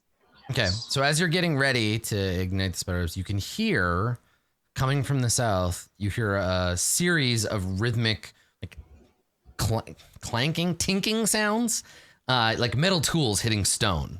A group of them, somewhere echoing from the south. Mm. Maybe I should see what that is before we set everything on A fire. tinkling sound? No, like somebody hitting a stone wall with a metal pick. Oh. Mining noises. All right. Jewel gets all stealthy with a 17. Somebody's playing Minecraft with the volume turned all the And way up. then Oh god, I very love those noises. quietly makes her way down the hallway Okay, sure. Yeah. until she can see what's down Okay. here. There's a door, stone door here. On either side of the door, stuck to the wall, there are large bundles of spider silk. And then there's the door. The door is shut. Is there a person in it? I mean, Yeah, she's going to get closer, but not touch it and be like, is there something alive in the spider silk? And is the sound coming from the other side of the door? The silk is processed, right? If it's silk as opposed to yeah, well, the Spider adventure silk, says quote, spider unquote. silk, but it's it's webbing, basically. It's a cocoon. Yeah. okay. So does it look like something is inside one of these cocoons? Make an investigation check if you haven't already. I have not. Have you watched that trailer for our, what is it, Scary Stories to Tell in the Dark? It's not spiders coming out of a person. They're in the webs. So yes, there's definitely human shape. You can kind of see a head and some shoulders. Both of the bundles contain bodies. Yes. And the bodies contain tiny spiders. Maybe. That are gonna But the other burst guy, out. but no, the other guy that burst didn't have webbing all wrapped around him. Not anymore. The spiders eat, I don't know. That's okay. You're not even there. And does the hammering sound like it's coming from It's the louder. inside? Yeah. You can hear other side of the door. clunk, clunk, clunk, clunk on the other side of this door. Can with the 17 or 18 do I have any idea if these people are alive still? They're not moving. Paralyzed for eating live. Yeah, that doesn't necessarily answer the question.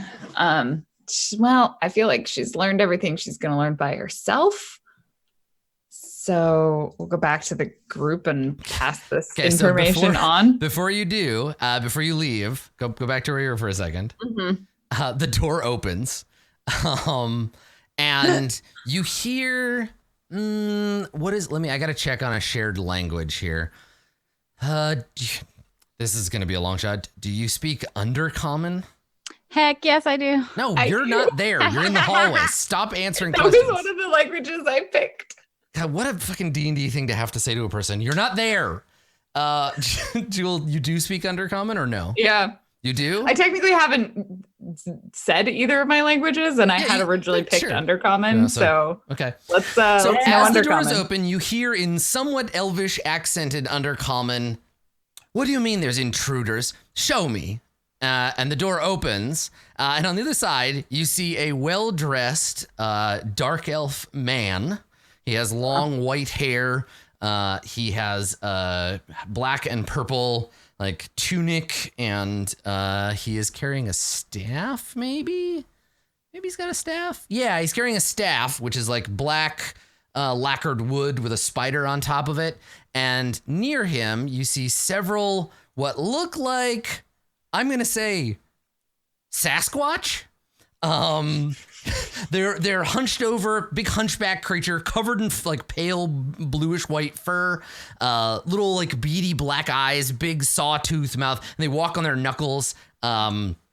And they're in undercommon. One of them is nodding and is like, "Intruders just out." And he opens the door and he turns and he looks right at you, standing out in the open, and he's like, "Oh, yes, intruders. Well, get them." And we'll roll initiative again because he's gonna try and get you.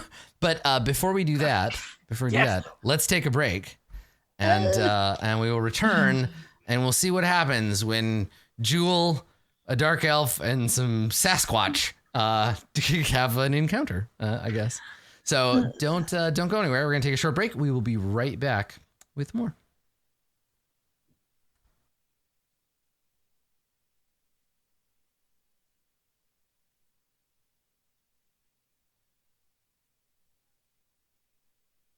Whether you're a brand new fan or a longtime viewer, you can support the show and the cast of Roll20 Presents by going to roll20.net/start/Roll20Presents and signing up for a free account.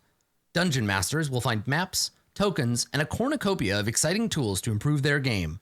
Players will gain access to built-in character sheets with support for dozens of different role-playing games. No matter what role you take, our quantum randomized dice roller is there to keep the action moving. Don't wait to join the party. Sign up today at roll20.net/start/Roll20Presents.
Hello, everybody, and welcome back to part 2 of today's episode of Jewel Gets Ambushed by Stuff while the rest of the party is not in the room. Thankfully, they're only just to the other end of the hall, getting ready to set fire to things, and this time, the drow is just as surprised to see you as you are to see him. So he opens the door, and the room is full of him and Sasquatch. You also see some, like, lizard men with pickaxes behind him, but they seem busy doing something else. And the drow sees you, and he's like, well, get him. And they rush to do so. So let me, I guess the question is, Jewel, the other characters have not seen or heard any of this. So I think maybe this first round is just you and them, like you and the drow and them. And then when the other players see you come running and all of that business, they can do the thing. So I have cleared the order. Please go ahead and roll initiative. Yes.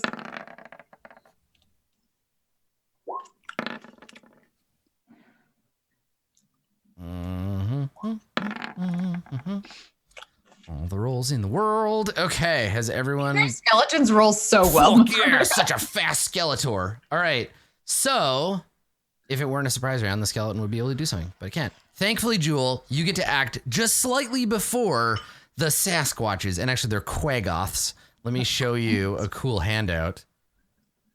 Quaggoth gonna get you. They're really cute. Savage and territorial, Quaggoths climb the chasms of the Underdark. They Wow. maul their They just want foes in a scritches. frenzy, becoming even more murderous in the face of death. I feel like they just want scritches. Just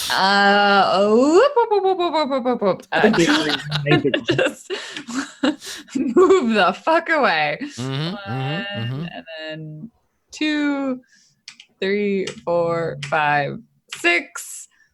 And then she gets to here and she's like, Quaggoths. I don't know if she knows what they are. Quaggoths! So Jewel comes around the corner shouting nonsense words. You think she might be speaking Undercommon? Okay, so the face of a Quaggoth looks like if they made a PG-13 version of The Grinch. That's what Like an edgy reboot?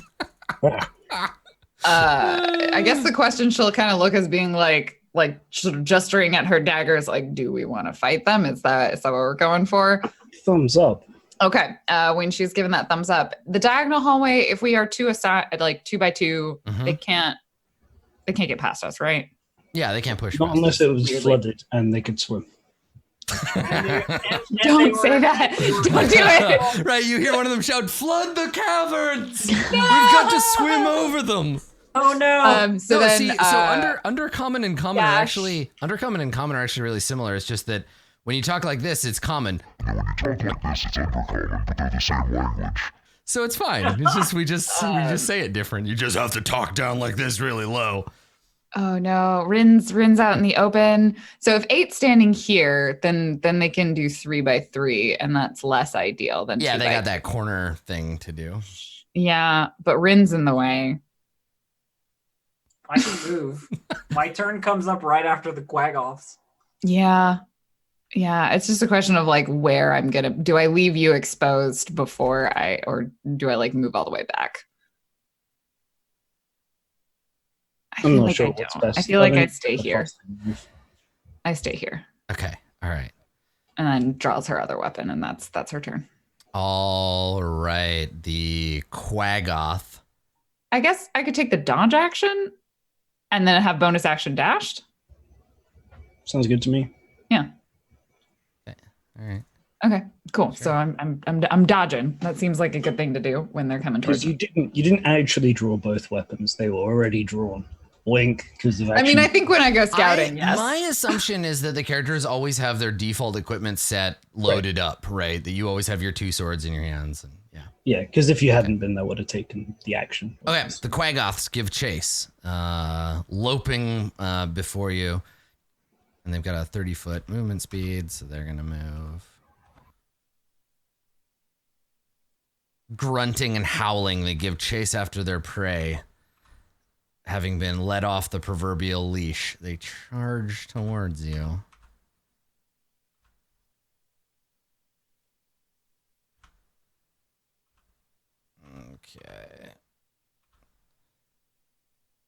Okay, yeah, so a group of 4 Quaggoths come rushing towards you, grunting and howling, ready to tear you up. So Rin, Macaria, the Troglodytes, 8, and then lastly, Un Sorcier Drow.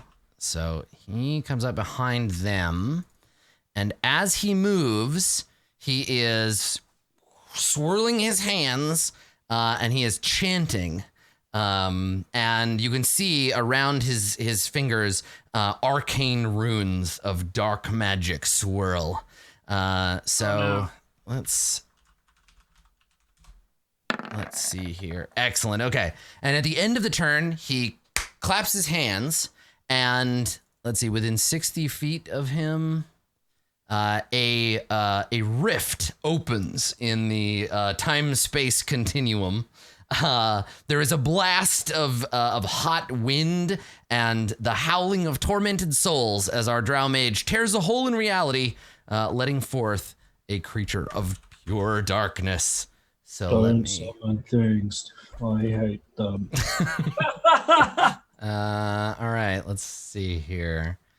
Yes, and a demon of shadow emerges into the world. And I think, do we roll initiative or does it act on his? It depends on the ability. Yeah. Acts as an ally and yada, yada, yada. Okay, so it doesn't say, so I think it rolls its own initiative. I will do that now. Is it the summon demon spell? It is not, no. Oh. Okay, all right. So top of the order, Sorty the Skeletor. It doesn't do anything. The Shadow Demon attacks Jewel. So the Shadow Demon, having emerged from the portal here. I bet you I think I have a handout for this cool looking nerd. Let's look. Let's see here. Creatures and monsters. Shadow Demon? 22. Yeah, and on a tie, the monsters, the GM's characters go first. Player handouts, there we go. Oh, maybe I don't. All right, well, never mind. Here we go. So yeah, he's gonna get you with his shadowy claws. I believe that is his mode of attack. So He does have disadvantage because I'm dodging. hell yeah, you are. Yeah, here he is. He's got a slightly pig-like face. I think he kind of takes after maybe Orcus. So yeah, he's got these like wings of tattered shadow, and he comes howling out of this portal, and lunges for you. Okay, so here we go. He gets 1 claw attack, and no advantage. He has disadvantage because you're dodging. I get a 22. A 22. With disadvantage? Yes, 22 with disadvantage. I rolled a 24 and a 22. Rip. Yes, you hit. So you were hit. Nonsense. Yep, you were hit. I'm missing. Let me check. I copied this guy funny, so I think I'm missing some of his abilities. I just want to double check to make sure I'm not shortchanging him and I'm not dealing you the wrong damage. Let's find this monster. So yeah, he's gonna deal you at least 5 psychic damage. Let's take a look and see if there's any more. Sorry, y'all. My stat block is just truncated. So It's fine. Just prolong my inevitable suffering. yeah, right. Yeah. So I mean, at least this time you'll have more than 1 hit point. Let me look at the other version of this one because I might have just dragged the wrong one. It's all good. Shadow Demon. It's regular demons. Here we go. No, it doesn't display it. Okay. Well, the thing says if the demon had advantage on the attack roll, so it deals 2d6 plus 3 psychic damage plus 46 plus 3 psychic damage. And this is a pretty big difference. The difference between 5 and 19. So I'm actually going to look it up in an independent source. Give me a quick second to troll the monster manual here. It looks like I got it. Shadow Demon. Here we go. If it has advantage on the attack, then it's the second amount of damage. Okay, so it does more damage if it has advantage, which it doesn't. So you take 5 psychic damage. Cool. There we go. I can. Five is It's kind a of number what I thought it was, but I wanted to confirm. that I am willing to take. Yes. I didn't even need to look that up. You were just like asking for a rule, and I was like, oh wait, I'm looking at the no, close. Okay, so the Shadow Demon reaches out, and it's not even physically like slashing you. It just reaches its talons through you, and you feel a chill of, I guess, ego death pass over you.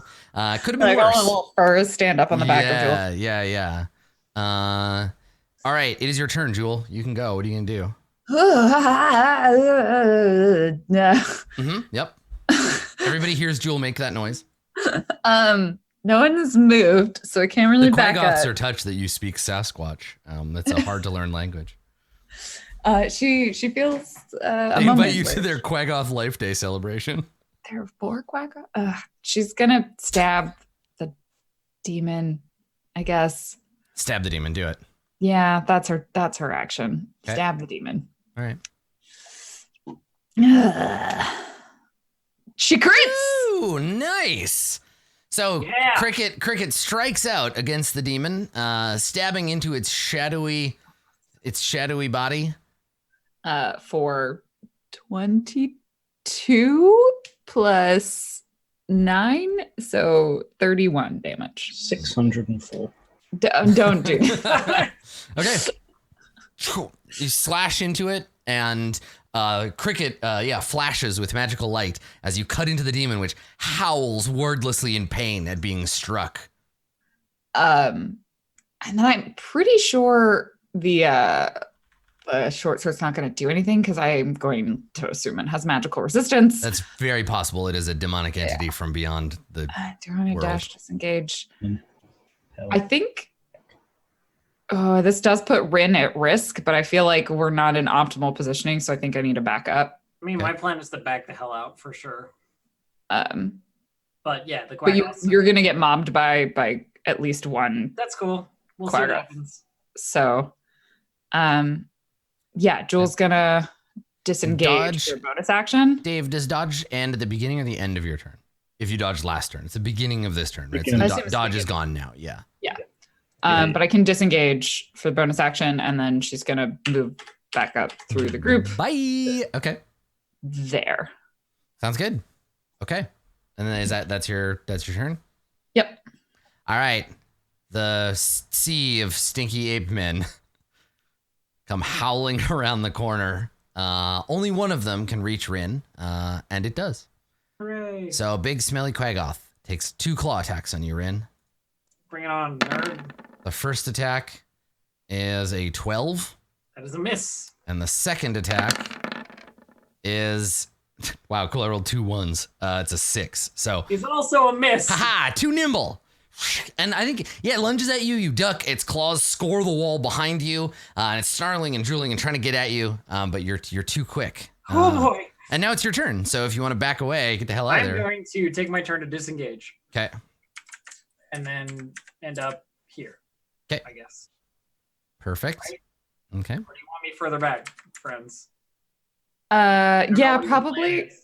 because then yeah. All right, cool. I'll be over here then. And then what else would you like to do, Rin? I use my action to disengage, so I think Right, that's it. right. You disengaged, so you didn't get attacked. Okay, perfect. Macaria, there is a demon made of shadow conjured up from hell. What are you gonna do? Rad. It's pretty rad. Demons, are they the ones that speak abyssal, or is that devils? I think devils speak Demons? infernal. Demons speak abyssal, devils are Yes. infernal. Well, Macarius is gonna do that thing where she's a kid who has a skill that she's not really able to use that often, and she'll say in abyssal like, "Sup," and then she's gonna probably try and kill it. Let's see. I will. I'm gonna cast Toll the Dead on the. Well, it has to be the demon because he was injured, and it's a better use of my action. Damn, but it would have been cool if we could be friends. I'm Anyway, he'll probably appreciate that I tried and kill him, honestly. Damn, the worst the roll demon will of all time. appreciate that you tried to kill him. Okay. Nice. I rolled for my damage on the Toll the Dead. I rolled a 6 for if they were undamaged and a 9 for if they were damaged. Nice. All right. Wisdom saving throw. No, The shadow demon rolls an 11. not wise enough. So you deal Demon? 6 damage. 9 because he was already damaged. All right. It is clear to you that the necrotic energies of your magic are not as effective as one might hope upon this creature's form. So the I bells should've ring, fucking- and it only hears them dimly, as if across a great gulf. Should have figured. Sorry about that. Have a great day. I Bong. direct. What did you say? I said bong. Oh, okay. Ow. Wrong number. Right. Exactly. I direct my Skilly Boy to I don't know, defend me. Okay. So Like I'm attack gonna- anybody that is attacking you. Yeah, but also like get in front and take the hits for me, please. Thanks. Well, do you want them to move up and I want attack? them to move up, and Okay. if they have that skill that 8 has, do that, but they don't. So yes, attack. Okay. All right. Let's see here. Oh, good. Hang on. I need to be able to check line of sight. That mace will be really handy. Okay. Yep, that's my plan.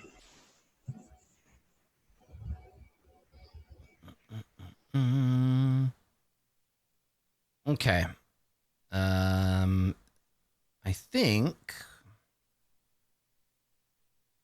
think that this dude, let's see, he needs to get some line of sight. So the drow, you see him come out, but instead of moving to like fight you or anything, he comes and stands back here. I has to move twice to get there, so that's what he does.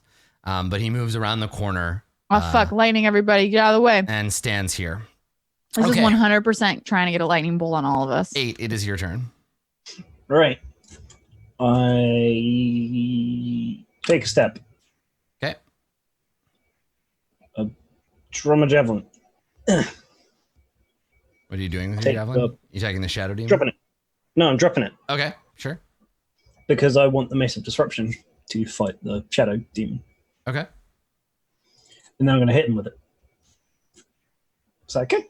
Yeah, because you drop the javelin, so you can pull the mace out and then, swing it. Yep. That's what I've been doing. Let's see if this is set up correctly. Okay, so 22 to hit on the shadow demon. You hit him. Yep. Good. See if it has the extra damage type. It sure does. Good job, past me. It's 10 bludgeoning damage with the magic weapon. Okay. And then 2d6 radiant damage. Okay, which is another 5. I was hoping he'd be weak to it, but He is, yes. Yeah. So the glow of the Mace of Disruption, which I believe is it's a cup, right? It's the chalice of Psyomorph, or is this a different Mace of Disruption? I don't remember. No, we didn't buy the other one. This is a cup. It's a Yeah, big so cup. you're wielding the Holy Grail, essentially, but like a big heavy version of it. It's a golden chalice that glows with the pure and true light of nobility, and you smash the shadow demon in the face with it, and there's a burst of light from radiance hitting it, and it howls. I have no idea whether it is going to be relevant, but if the target has 25 hit points or less, it has to make the save will be destroyed. That's right. What is the save? DC 15 Wisdom saving throw. All right. The shadow demon is dispelled. You dispel the demon. The power of Psyomorph, demigoddess of nobility, drives the demon back from whence it came, and it is shattered. Nobility from already this have existence. money. I feel like it's a lot. Like they don't need a god. Yeah, they have their own god, and you are doing her will on earth. There's What's also better- a god of money and trade. I'm sure the thing- nobility like thing that is, the guy difference too. between Joaquin and this and Psyomorph is that Psyomorph is the goddess of just being born better than everyone else. Joaquin really is a middle class god because you can be raised up by the power of money. Whereas I love how they probably don't like each other actually. Like Macarius sees 8 yeah. take this out and whack this demon into oblivion, and she just rolls her eyes like, ugh. Yep. Good work, 8. I still have one more attack, so Okay. I'll use it on the foremost Quaggoth. Okay. Quago. The foremost Quaggoth. I like it. Yeah. Do it. Smash him in the I don't face. know. He may not be undead or a demon, but he still smashes real good. Yeah, so He's you a just fiend. He looks fiendish. he's not a Look fiend, at- he's just a person. Oh, I'm sorry. Just take the 10 bludgeoning. All right, there's a crunching of bone. You hit him in the jaw. He howls in pain and anger, and and is struck. Mark him as well, Okay. just in case he tries to get tricky. Turns out the mace is good as a mace as well. Yeah. Okay. All right. Cool. Jewel, would you like to move, or sorry, Macari, you want to move Swordy up into place? Yeah, Swordy boy. Okay. 8 took the spot that he was gonna stand in. So wait, not both of us, just Swordy boy. Sorry. No, he can stand right here too and still whack. Sorry boy whacks at this fella. He gets an 8 and misses. probably does not hit this fella. No. He's trying his best. Okay. Skeletor fails. His life will be very, very, very, his unlife will be very, very, very short if that drow gets off what he wants to do, probably. Okay. All right. So, Jewel. I mean, did Macarius say anything about lightning bolt? They've also seen a lightning bolt. She knows he's a mage. I feel like she's gonna channel her inner Shadowrunner and geek the mage. Okay. Ian, that's a great plan. Yeah, because I'm going to bonus action disengage. Oh no. So 8. I rolled a stealth check and got a 1. Passive perception. You see a giant spider climbing along the ceiling of this hallway, moving towards you. Oh, maybe that's why the drow moved. Could be. There's a spider down there. It's big again. There's a spider down there. The 8 flat announcement. Do I go for the mage? I feel like I go for the I mage. think you still have to go for the I mage. think I still have to go for the mage. Jewel sees the corner of this tiny spider and is like, nuts. And I can get to this lovely north square of him. With feline agility, you could get there and back again. With Really like one a action. hobbit. I could, you're right, because I need to, in bonus action to disengage so Right, that so you can just go. they can't attack me. If I disengage, I can still attack, right? Yeah, that counts Yeah. on the turn. Do you One need to step. disengage if you attack something? Yes. Yes, you get your because free. only the thing I hit. So you have to can't hit disengage first, so you can run past all the disengage so you Quaggoths can Yeah. run past the Quaggoth. through the Got it. Quaggoth gauntlet, She goes through the Quaggoth gauntlet. the Quagmire, if you will. Shit, God damn it. That's actually the name of the foremost Quaggoth. His name is Quagmire. Pulls out her shorts, or she has cricket out. Okay. Yep. The attack and then figure out what I'm gonna do. Okay. And she's stabbing with a 27. Nice. Okay. Let me see. I think he might be able to. I wish it was crit. It was so I think close. he gets hit anyway, even if. Yeah. Okay. All right. Yep. For 29 damage. I love that is the same amount of damage that I had when I crit. Yeah. No, it was a bad roll, unfortunately. Stab, and he shouts in pain as you impale him with cricket. Now you've used your bonus action, right? I have used my So bonus you action. can't attack again. Do I want to feline agility back? Yeah. Hee hee, and then run off. I stabbed you. totally Bye. You don't, because you being in 5 feet of him gives him disadvantage on range attacks. That's true. Lightning bolt wouldn't be a ranged attack. Oh, I right. think you should get out of there because there's Like- a bunch of unengaged Quaggoths right now, and you know what they're gonna beat the shit out of if you stay. You. That's what I was Yeah. thinking. Yeah. So I'll use my feline agility and To then me, she's my gonna Quaggoths. like duel out Mhm. and just make So her way back. technically, you use your feline agility to get there because you have to start from not moving. No, so feline agility, I have to I double my speed until the end of the turn. Which basically just I gives like- you, if you've already moved, it just gives you whatever else you haven't spent. Yeah. Got it, It's a got bit it, got it. weird. It's a very weird ability. Yep. It's one of the So few I had movement 60 abilities that feet doesn't move just for that say turn. take a move action. Right. Okay. All right. So you dance back. Okay. Yep. All right. She runs up, stabs, and then runs back. Okay. The mage shouts something in Undercommon to the Quaggoths. A bunch of us understand Undercommon. So What does he say? he shouts, "Get out of the way, fools!" And they Lightning bolt. and they obey. Except for this one, who's Quagmire's too pissed and too marked that he stays to fight. So he snarls and he looks back at the drow like, "You're not the boss of me." And then he makes 2 attacks on 8 with his claws. Gets a 24. Do you have any bardic inspirations left to cut those words? I don't think Rin does. Rin, how are you doing on Bardic Inspiration? Wait, we took a short rest. I have them all back. Yes. Yes, cut the words. I was Okay. like, Cut them. no, I don't have any left, but we just short rested. So I can Yeah, roll for it. probably do it. A 24, so you need a 2. Just don't go to 1. Okay, I'm just gonna roll a d8 here. Just don't get a 1. Gets a 1. Eight. No, There you it's go. not All right. a 1. Second claw attack is a 14. Awesome. Okay. All right, Rin, it's your turn.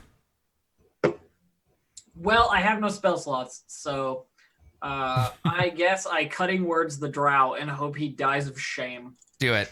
There is a chance after that big poke. That's what I was thinking. It's a 5 damage psychic attack, vicious mockery. Okay. That's a wisdom save. They should have sent a lady. Ouch. When we had to fight all those goblins. All right. Nope. This drow is secure in his identity as a cool wizard. Yep. So no damage. Anything else, Rin? Nope. That's the Okay. extent of my Macaria. Okay, let's see. So 5, 10, 15, 20, 25, 30. I would have to double move to go backwards out of the way. And there's that one Quaggoth that could attack of opportunity me if I try and go forwards out of the way. I don't have. Lightning bolt is 5 feet wide. If you move to here, you'd be out of the way. I mean, yeah, I suppose that. It's got to go like that. And it wouldn't touch you if you move around. Okay. We could try that. So Macaria will then use a action to toll the dead on Mr. Grumpy Gills over there. DC 15 wisdom save. Okay. Alrighty. Drow. Wisdom save. Here we go.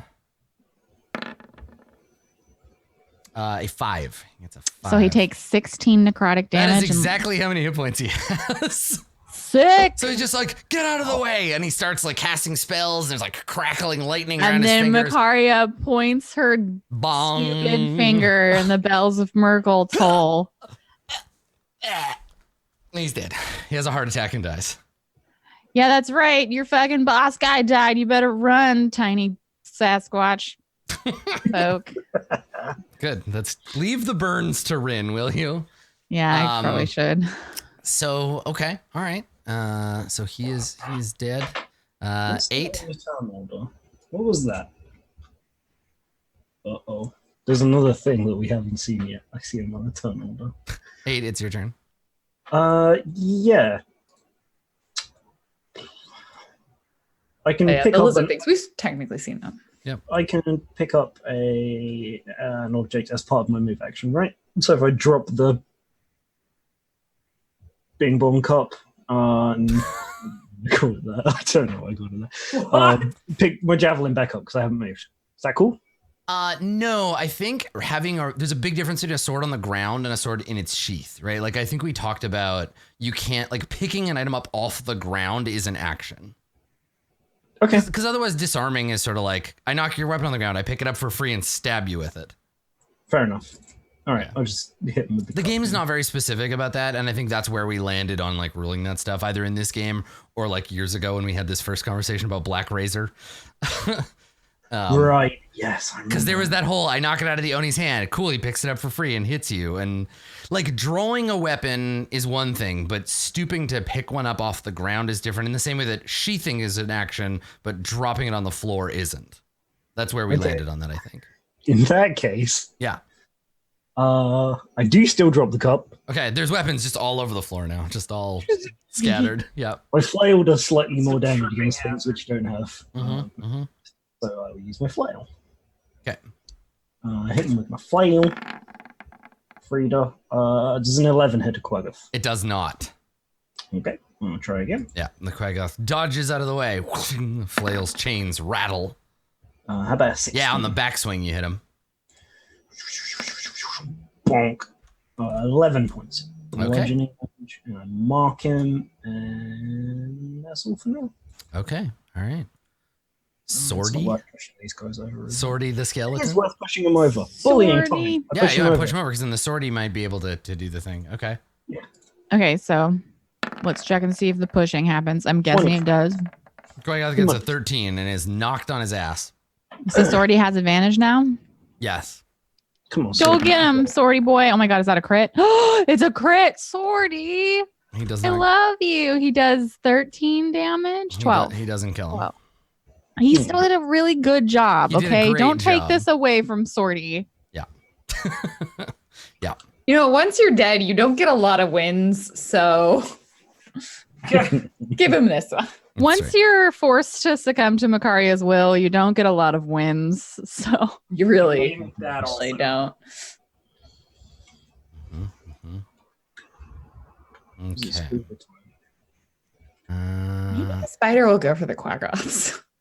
I mean, usually when you see a drow, the spider and the drow are Yeah. friends. Although That's to be fair, they also get kicked into pits full of giant spiders as punishment. So like, you know, there's a whole like friends. Depends not on who the spider is actually friends with. whole deal going on. You know. Okay.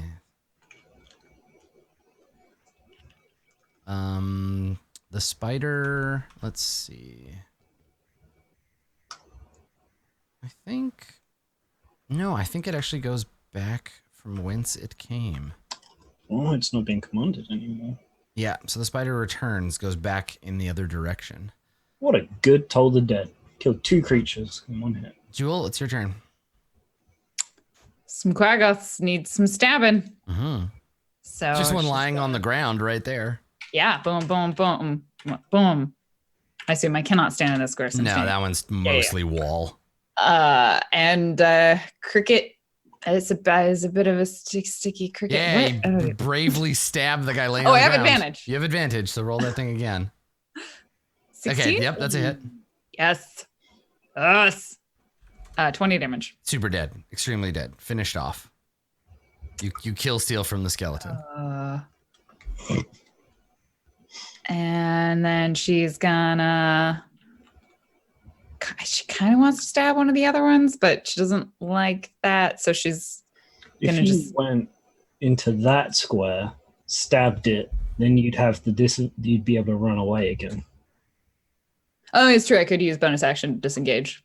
You wouldn't have to if you stabbed that one. Yeah, but The- it's over now. Yeah. That one? Stabbing. Well, if I. So you that have your one could bonus AoE. action. What are you gonna do? Oh, I see what you're doing.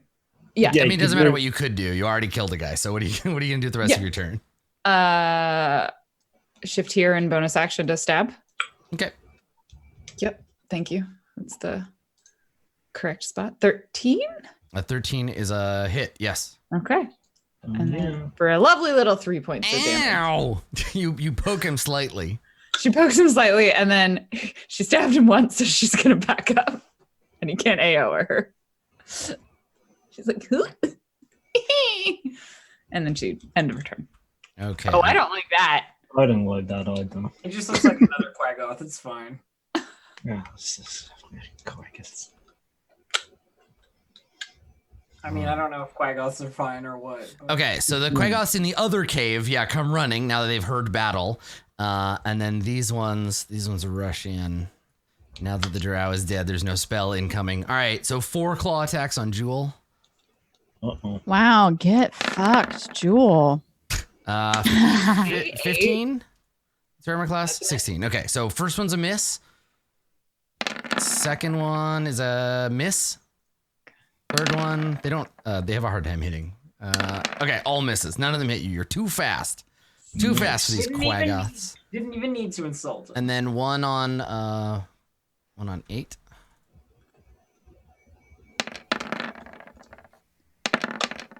Maybe. There we go. I got a crit. Macaria, do you have? Oh, I do. You got a crit? Let me check my stuff 1 sec, because I would like to. I have 1 left. Who is this on? Me. You have so much health. It's true. I'm going to save it. Okay, you take 11 slashing damage, 8. Okay, Rin, it's your turn. I guess it's time to mock some Yetis. Perfect. So I vicious mockery the foremost quaggoth. Okay. He's the new foremost quaggoth. What could I possibly say Almost Quaggoth Esquire. to a Yeti? Are you supposed to be in the mountains? Oh, this quaggoth got a 1, a natural 1, and thinks longingly for its ancestral homeland of the Tibetan mountains and takes 7 psychic damage. Anything else, Rin? No, that's it. Do you think quaggoths were yetis in like the mountains that fell into a crevasse Into a and just hole? like ended Well, up in let me tell you. In a distant age, quaggoth tribes dwelled upon the surface as nocturnal arboreal hunters, possessing their own language and culture. When the elves appeared in the mortal realm, they clashed with quaggoths, driving them to near extinction. Only by fleeing into the Underdark did the quaggoths survive. Man, fucking elves, colonius right? bullshit I'm elf. just saying. As they passed ages deep beneath the world, their quaggoth's fur lost its color and their vision adapted to the darkness. They turned brutal and savage, eating whatever they could honestly, find. I feel like the elven. Hell yeah, they turned brutal and savage. I feel like the elven colonialism really was to the advantage of the quaggoths here. It gave them so many abilities that Yeah, they right. wouldn't otherwise have Exactly. had. Yeah, they would never have known. So really, the quaggoths the should great, be the great thanking stinking, the the very elves. stinking irony is that they fled the elves only to become enslaved by different The other elves. elves. Yeah, different shitty You elves. can never escape elves. Yeah, they're everywhere. They're like, hooray, we've escaped to the Underdark. And the elves are like, Underdark, eh? That sounds like good. fun. Let's We're go gonna to there. Yeah, we're going to send... the Underdark actually really is Elven Australia because it's where they sent all of their criminals. Yes, it is. All of the drow should speak like Australian accents. Crikey, it's adventurous. All right, so... yeah, good. And that was Oh Rin's turn. no, the Umber Hulks. Yeah, Lolth is the best. All right, Macari, it's really. Man, you sound like Taika Waititi. I Whatever. was to say my Australian is really a lot more New Zealand. really bad Yeah, at it's a lot more New yeah. Zealand. Yeah. It is also down under. It's true. Okay, it's my turn now. It is your turn, Macari. Well, I'm gonna shine up my pointing finger, because that's all I got, friends. Displacer me, state my baby. I listened to.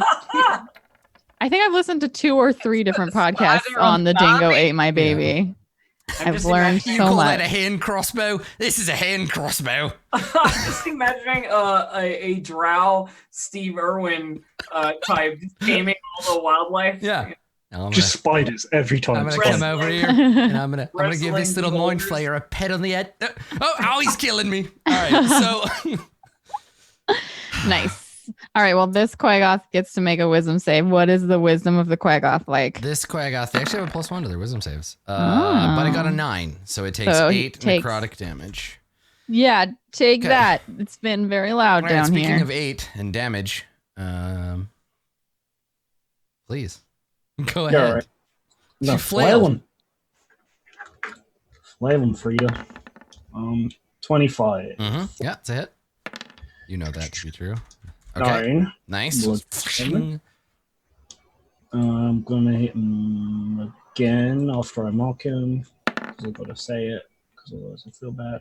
15? Yeah, 13 hits, so 15 should hit. For a further 11 points of damage. Nice. All right. Cool. Potion rifle. Ugh, get out of here, Quaggoth. Fall down on top of your comrade. All right. Oh, that's going to be a hard one to get out from under. All right. I got a 14. Nope. Down goes the Quaggoth. Okay. Push him. All right. Sortie with advantage. See, this time all the Sortie. pushing is really helpful. Sortie with advantage goes for the kill. He gets a 23 Okay. and deals 6 piercing damage. Good job. Not enough damage to kill him. A 23, Adam. I understand. He's doing great. He's a good boy. You know what? I'm here to steal another kill from a skeleton. With some good advantage on that Quaggoth. A crit! Woo! A crit for lots. That's Very dead. 37. So now there's two of them. There's two of them piled on top of each other. No one can occupy this space now. There's two big hairy bodies there, and it's blocked unless you grab it and throw one of them somewhere else. But that space is too hard to. I'm gonna drop this flail into the pile and start beating the Quaggoth on the Quaggoth. Okay, so bearing that in mind, Yeah. Jewel sees this space is too much. She's gonna stab at that one gently. Okay. With her offhand. There's one that was this bottom one you nicked earlier for some damage. Yeah. Do it again. Yeah. No, I'm actually I'm The other intentionally one? hitting this one because Okay. then I can shift here and 8 can move into my spot. Nice. Where can you shift? But from here? so right now this one, do both of them damage. would Do get damage on that one AOs, but if I first. move to that square, Oh, you stay in the threat range of that one. I stay of in the course. threat range, and the one that I hit won't be Okay. able to AOE Sounds good. or AO. So let me turn off sneak attack. Sorry. Ooh, press the button and this button for 2 damage. Ew. Crikey. Okay. And then I'm gonna move into the square. Perfect. Where all the other Quaggoths are. And yeah, I mean, I know there's some coming. It's fine. Okay. This Quaggoth moves over there. Yeah. And then these Quaggoths. Well, we'll get to them. All right, four claw attacks on Jewel. Here we go. 1. Your AC is 16. Yeah. Okay. Hit for 4. Which number is this? The first hit? That was or the very first one. the very first one. Let's. I'll take 4. Okay. Then you take 8. I will half that. What are the rolls on these, Adam? Because I'm cutting words. Oh, that's true. Yeah. Okay. Well, on that one, because the 4 damage, whatever, I assume you don't want to waste it. Yeah. So this one, it's a 16. Oh yeah. I mean, her armor class is 16. Boom. No. Yeah, I 8 just don't know damage. how many you want to use up. But okay. Yeah. Okay. I can get him back on a short rest. I might as well use them every goddamn time. Okay, I so can. that's 2 attacks. So you only took Okay. the 4 damage. Yep. Third attack, I roll a 17. I can't. can't. do Right. it. Okay, so that's another 4. There's one more attack coming from this Quaggoth. Then there are Yeah. more Quaggoths around the corner. I'll Yeah. take. Yeah. Okay, and then the 4th claw attack, another 16. This one is 8 damage. I'll half that one. Okay, so now you've used up your half. You've taken 16 total. Yep. And then let's see what other Quaggoths can get into attack range. Into the Quaggoth mire. Boo. Get the fuck out of here. All right, 2 more. How do you get to say that after 11? It's a critical fumble, and then I hit for a 23. I roll on a 23 for Yeah. 5 damage. Okay, and then let's see. There might be room for one more. Yeah, one more can get in there. Yep. 1 attack is a miss. His 2nd attack is another miss. Okay, and then this last Quaggoth just isn't any room to bite you, claw you, or any of that fun stuff. All right, Rin, you see Jewel surrounded by Quaggoths. I choose a Quaggoth at random. Okay, maybe the nearest Quaggoth. I suppose nearest Quaggoth, because who really knows? And I mock them viciously. Okay, good. So 8 psychic damage if they fail, and disadvantage, obviously. Nice. And I say something along the lines of, "What use are opposable thumbs if you're not smart enough to take advantage?" Thank you, Agent Smith. This Quaggoth is strong of will and gets an 18 on the saving throw. Rude. It is rude. It's rude to make the So save. rude. Macaria, it's your turn. I would like to say in Undercommon, why are you still attacking us? Your leader is dead, and you soon will be too. And then I would send one of them to their graves, hopefully, because that'll be more impressive if I do that. You say it in Undercommon? No. The other stuff I did, not the sending to their graves, because that'll be more impressive part. Okay. Has this one been attacked that I've seen? That one, yes. Okay. There's blood in its fur. Yeah, Then I will cast Toll the Dead on that fellow and hope for a good roll. Bong. DC 15 bong on the front guy, the guy in the front one. Takes the 13 damage. Yeah, take that. I rolled a 12 and a 1 on my 2d12s. You're great. Fantastic. All right. Anything else, Macaria? No. Okay. 8. I go there, and I do a stabbing of this one. Flail spinning over your head. Smash. Bonk. Flails are such an impractical weapon. Yeah. Sure. I mean, if you're fighting somebody with a shield, I guess they're useful, but I mean, even 12. but not in Original? D&D, they're not. Okay. The rattling of chains as you smash the thing for 12 damage. Let's mark it just in case I miss again. Okay.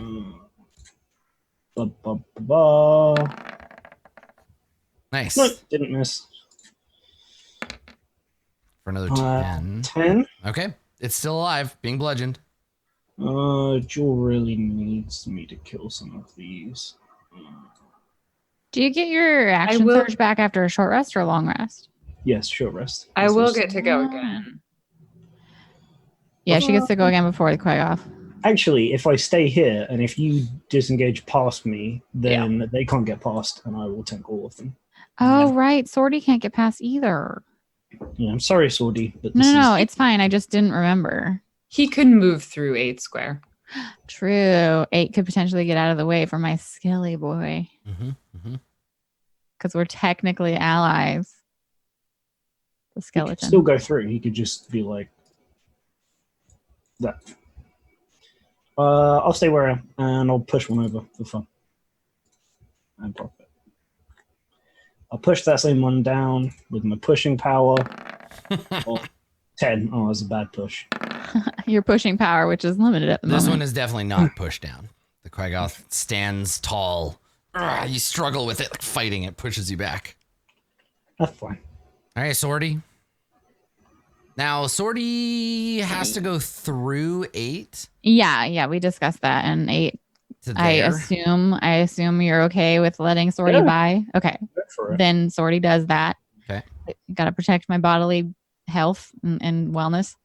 And then he's going to whack at a not at advantage fellow. He gets a 5. He was on like a nice stable ground, and now like one of his like foot bones rolled a little bit, and he's just, Jewel, off. you are surrounded by damn dirty apes. What are you going to do? Not where she wants to be. No. But first, she's going to stab. Okay. I'm going to stab the one that 8 was just stabbing at. So to her, this one right there. Okay. One that is marked for 17. That's a hit. For 20 damage. Supremely dead. Good. Hell yeah. However, she only has 7 hit points. Yeah. So bonus action gonna disengage. Okay. She's gonna back up behind 8. All right.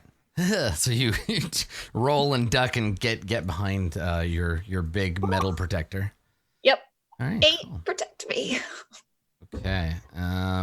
So the Quagoth, they are going to scatter. Yeah, that's right. So this one runs this way. Get out of here, you fools. We're really scary. It's probably not. And us. so they run like apes, right? They run like running on their knuckles, and like so they drop and flee. That one runs that way.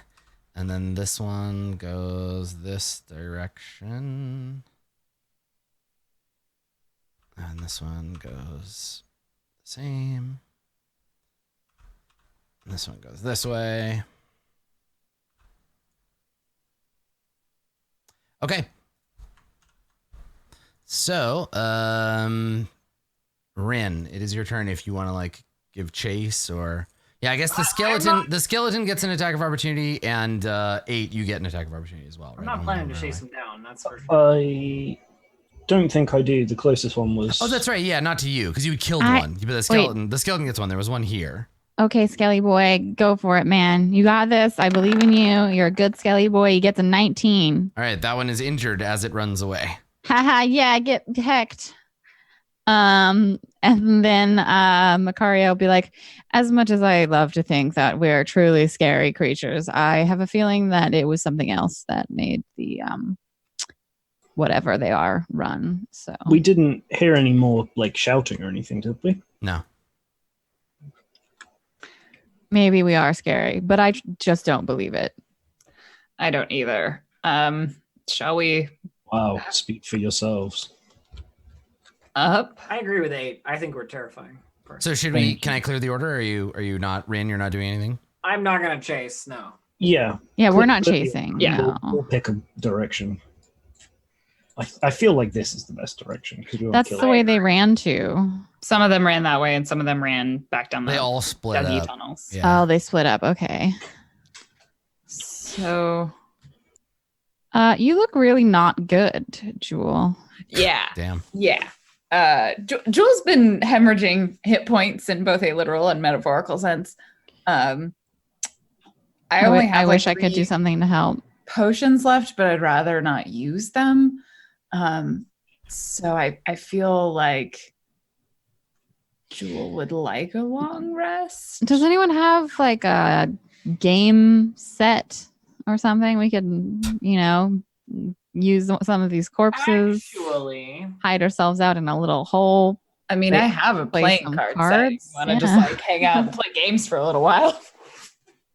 How bored would Macaria get trying to entertain herself with a single flask and cards for what, like 6 hours? You get drunk enough to pass out. With one flask? I mean, it depends on what's in it, I guess. Yeah, that's true. I do not actually have the Green game set alcohol. that I had. Shame. I'm okay if we want to pursue. So down here, there was the doors with the spider bodies on it, and then there was a door that opened, and then I think on the inside there was another door. So Ooh, let's check out the door that opened. That was where the drow came from, right? Maybe there's like that's where the drow came chairs. from, but there might be some sort of operation or something happening in there. But the doors could potentially be locked Not or to mention, blocked. I heard mention of a Mining spider lizards. earlier. That is also the direction the spider came from. It could still be on the ceiling. I mean, or the wall or the floor. Either way, giant spider. So I feel confident that if we go down into that room, we'll still be fighting, which is fine. I can chug some potions. I think we should go check out where that drow came from. Maybe he has some wine. The other drow had wine. All right, then. Maybe not like, Sean. I don't think Sean had any wine. He had poison though, which is also good. Have you used that poison yet? No. Maybe you should. It requires me to wield a weapon I don't typically wield, but sure. So if the group decides to go there, then I will. Sounds do good. it. We're going this way? I feel like that way is going to lead us to some sort of base that has more things in it. Was this the door you were talking Okay, about? we'll just put Yes. 8 at the front this time. I'm the tank. Yes. Yeah. So this is the door. Are the people still there? Okay, so you want to come up here? The door is shut. So there's the stone door shut behind, and you're just in this empty room. So this room itself, yeah, there were the two bundles of spider silk, with humanoid shapes in them. Can I spiders? Macaria looks distasteful, and then she does the reach in to where the humanoid head/neck would be, and feels for a pulse. No, you can't reach in far enough. There's a layer. Oh, it's a lot. It's bundled up. Yeah. Ugh, gross. Have an idea. Could I potentially, because I feel like these are going to be they're going to be incubation things for baby spiders, is my guess. Okay. So if I took a pot and I punched a hole in it so they would see light and go towards it, then put the pot over the thing, and they scurried inside the pot, and I grab a pot and I close it. Do you think I could do that? Is that like feasible? But the pot would have a hole in it, so they'd climb out the hole. No, it wouldn't. Well, it'd have the hole that I put over That's what I mean. hole in the person. Yeah, and then I'd do that. I'd wait a second, then I'd slide the lid in between and catch them in the pot. So Who are we catching in the pot? why is there a hole in the It's pot? I'm confused now. No, You just- don't need just a hole in the open pot. A pot has a hole in it. It's called the pot part. it. Yeah, the pot hole. Otherwise, it would just be like a plate or like a fucking Yeah. sphere. So no, but the pot doesn't have. So why did you say put a hole in the pot? in You the first don't need to place? put Okay. an It said extra hole hole Oh, in the you want to put a pot. hole in the pot? Okay, so you want to take a pot and then cut a hole in the web so that when they come out, Yes. and then put the thing A over hole top. in the web, not A the hole, pot. you said a hole in the thing. Okay, I thought you were putting a hole in the pot, and I was like, well, then that makes it a cylinder. So they just go out the other end, and you put the hole. Like, transported spiders a foot. I've done it. What if you just set them on fire? They did, and then they come out. Like that video where they hit one with the broom and all the little babies come out, and that freaks the fuck out of me. It's So, very scary. Yeah. no, I've got to do the pot. I'm doing the pot plan. Okay, so you're gonna punch a hole in the pot, and then No, not in the pot. In the man. Gonna punch a hole in the man's. okay. So I reckon this is good. This all is right. good. Describe to me what it is that you're doing here. You've got a pot in one hand. Pot and the javelin. And Okay. I javelin a hole into the cocoon. Okay, the plan is javelin a hole, and then slap the pot over it. Yeah, over Okay. the opening. Okay. What if And whatever's in I there see is if I can feel movement. Okay. All right. So you want to do that? You ready? Do Yeah, your yeah. thing? Okay. So you're. you're just gonna kill a Standing poor around. It's not going to innocent do anything. man? There's not going to be any spiders in So there. you but you tear a hole in it and slam the pot over top, and Yep. then see if I can you feel wait. movement. Okay. It doesn't sound like there's any. Baby spiders filling You the don't hear pot. like the tink of spiders like hitting the inside of the pot. I don't understand what's going on. It's just quiet. It's quiet. You're not. Yeah. Did you Last just time the stab a spiders- paralyzed man to death, 8? Yes. Whatever. I don't care. He was already there. No, you can all hear now on the other side. Speaking of sounds, you can hear on the other side the like clink, clink, clink, clink. The lizard man. Yes. Are you sure it's lizard man? Maybe it's I mean, Other I didn't say that in man. character. I don't know. It's lizard man in character. You just hear mining on the other side of the wall. let's just Yeah, like so Jewel you've got would this say, pot it's the lizard stuck people. on the side, holding on to the side of the thing. Yeah. Slowly take it off. There are no spiders. Oh. There's just like a rip in the webbing. That would have been a really good plan if there were spiders. Then you would have had a pot full of spiders. Exactly. I'd be like No, Nazeebo. I think a pot full Right. of spiders is probably, the argument. I knock on the door. Mm-hmm. Anyone in there? So you just Travel dunk, like dunk, dunk. If you would like for The- us not to kill you, I would suggest not trying to murder us the second we open the door. What language are you speaking? Undercommon. Because that's what the drow was speaking. Okay. The mining sounds all stop. Are you going to attack us as soon as we open the door? There's no sound. It would be unwise. I'll let the skeleton go in first. Sorty, open that door and walk in. You're gonna command the skeleton to. Yeah. Okay. All right. So let me just hang on a second. There's something happening on the other side that I need to account for. I assume there's something happening on the other side. Okay, so Sorty, here, stand back. Don't stand in the door. Okay. So the skeleton reaches out and opens the door, and then you see a bunch of stuff going on. Okay. Oh. So there's a lot going on here. What is that? What are those? So okay, two things. You see a group of troglodytes. So What's a troglodyte? like lizard men, but not quite. I'll show you the handout. Okay. Like lizard men, but drippier. Got it. Savage, degenerate troglodytes that squat in the shallow depths of the Underdark. Perhaps the most loathsome of all humanoids. They are simple-minded brutes. They worship a giant toad lizard named Laugzed. What are the other guys? The in obese America, vampires. his name is Laugzi. So you see these troglodytes, and also you smell the troglodytes. They reek. They are rancid creatures. Let's see. Nobody's close enough to be affected by their stench, but you smell it. And they all have big metal like collars. Metal collars on with like hooks, but they're not chained together. And they're holding pickaxes, and it seems like they're mining the walls.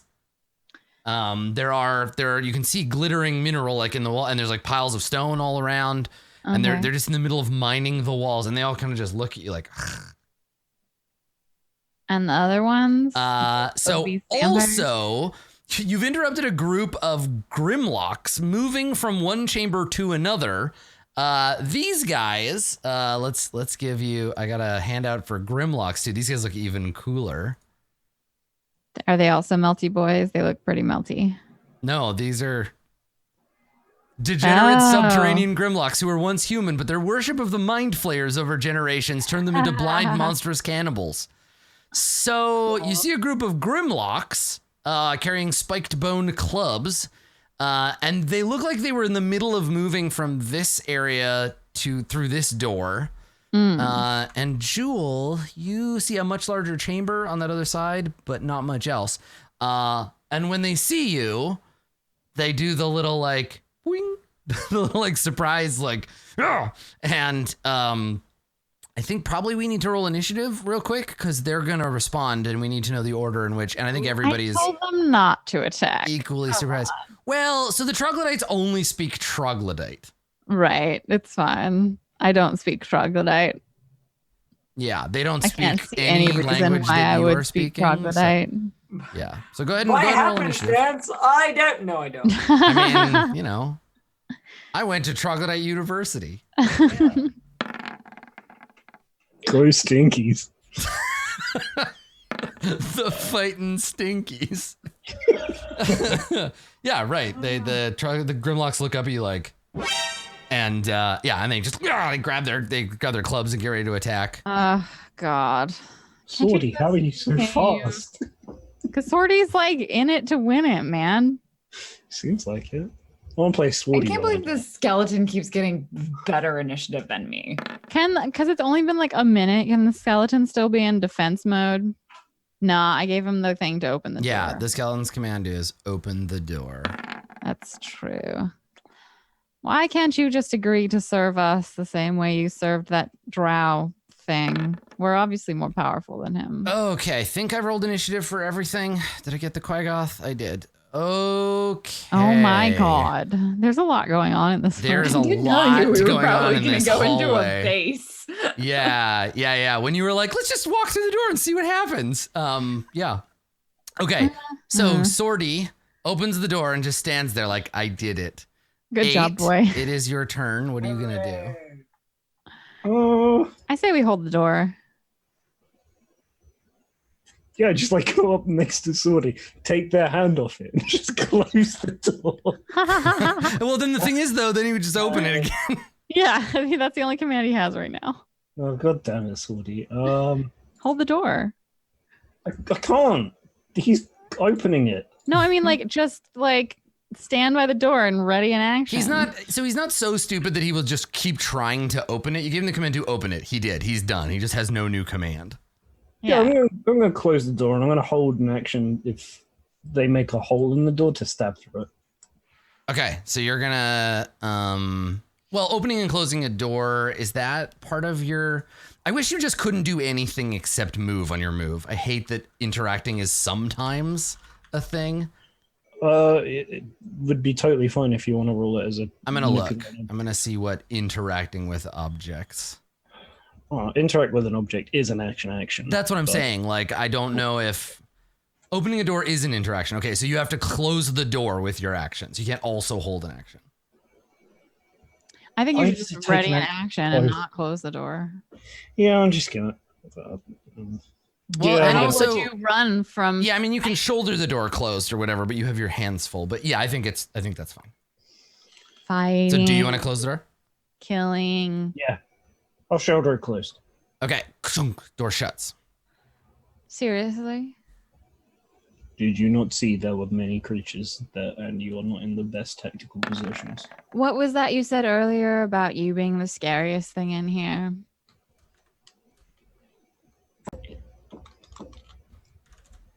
Okay. Jewel, Something. it's your turn. Jewel is currently deferring to the rest of the group, but doing a lot of like, yep, that's what I thought was back there. You're just like, I'm gonna back slowly away. I'm gonna get out Yeah, of here. I think she's gonna move. Yeah, she's gonna move to here. Okay. So running. That's your move here. I have 13 hit points. Yeah, Jewel's has seen better days. Anything else, Jewel? Because that's your move, but you can still do like. I mean, she'll ready an action that if anything comes within stabbing range, she will stab it. You could equip your crossbow and I could. magic crossbow bolts. Macaria. I don't understand you. Sometimes you're aching for a fight, and other times you shut the door and run away. So is that what we're doing? Are we running away? Giving people time to decide. What are you doing, Macaria? It's your turn. Fighting. No, I'm literally asking right now. Yeah, but you have 6 seconds. You can't be like, what does everybody want to do?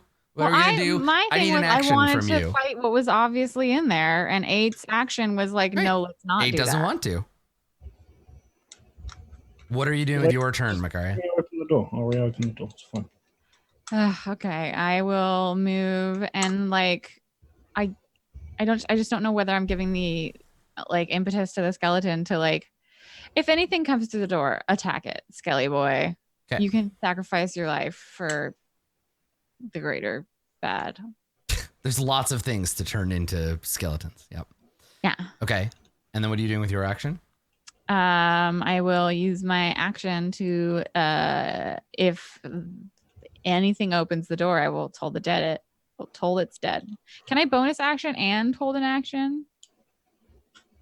Yes, Okay. you can act, you can move, take your bonus action, and then Okay. Well, then my action is to hold an action to toll the dead on whatever. it comes through. Yeah, whatever opens that door that isn't Okay. 8, my Skelly boy. All right. Give me a quick second here. And the spider drops on our faces. Sick. I have to make a note of something. Hang on, because this is going to be relevant for longer than the 15 minutes we have left. Okay. All right.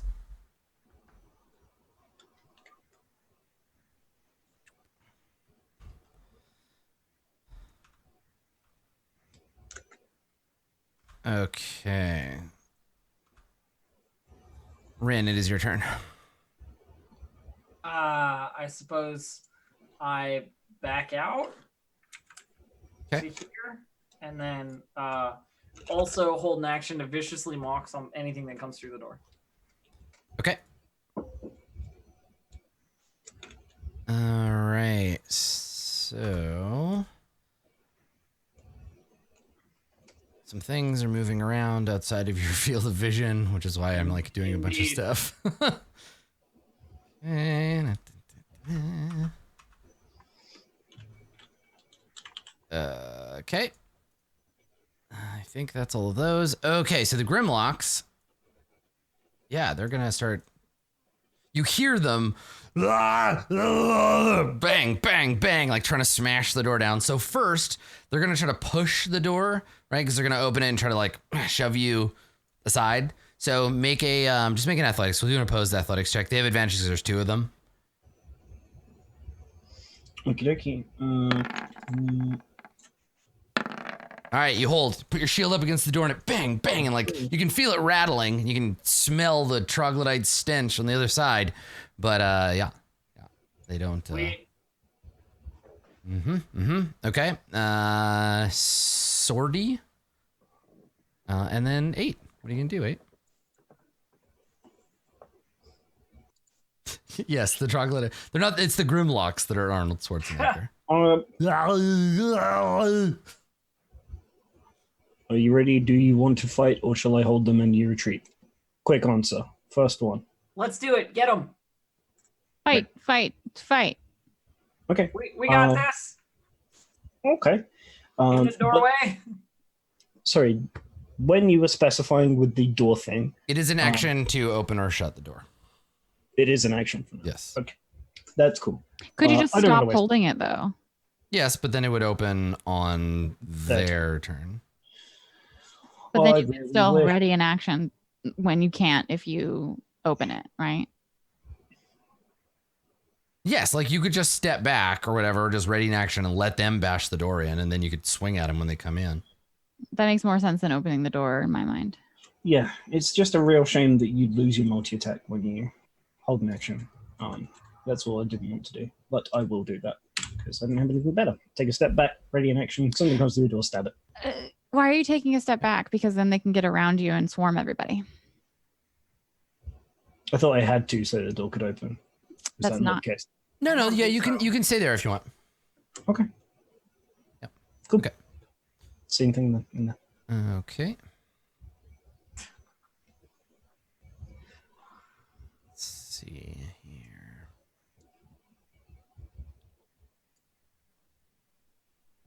What's that? Okay. Jewel, it's your turn.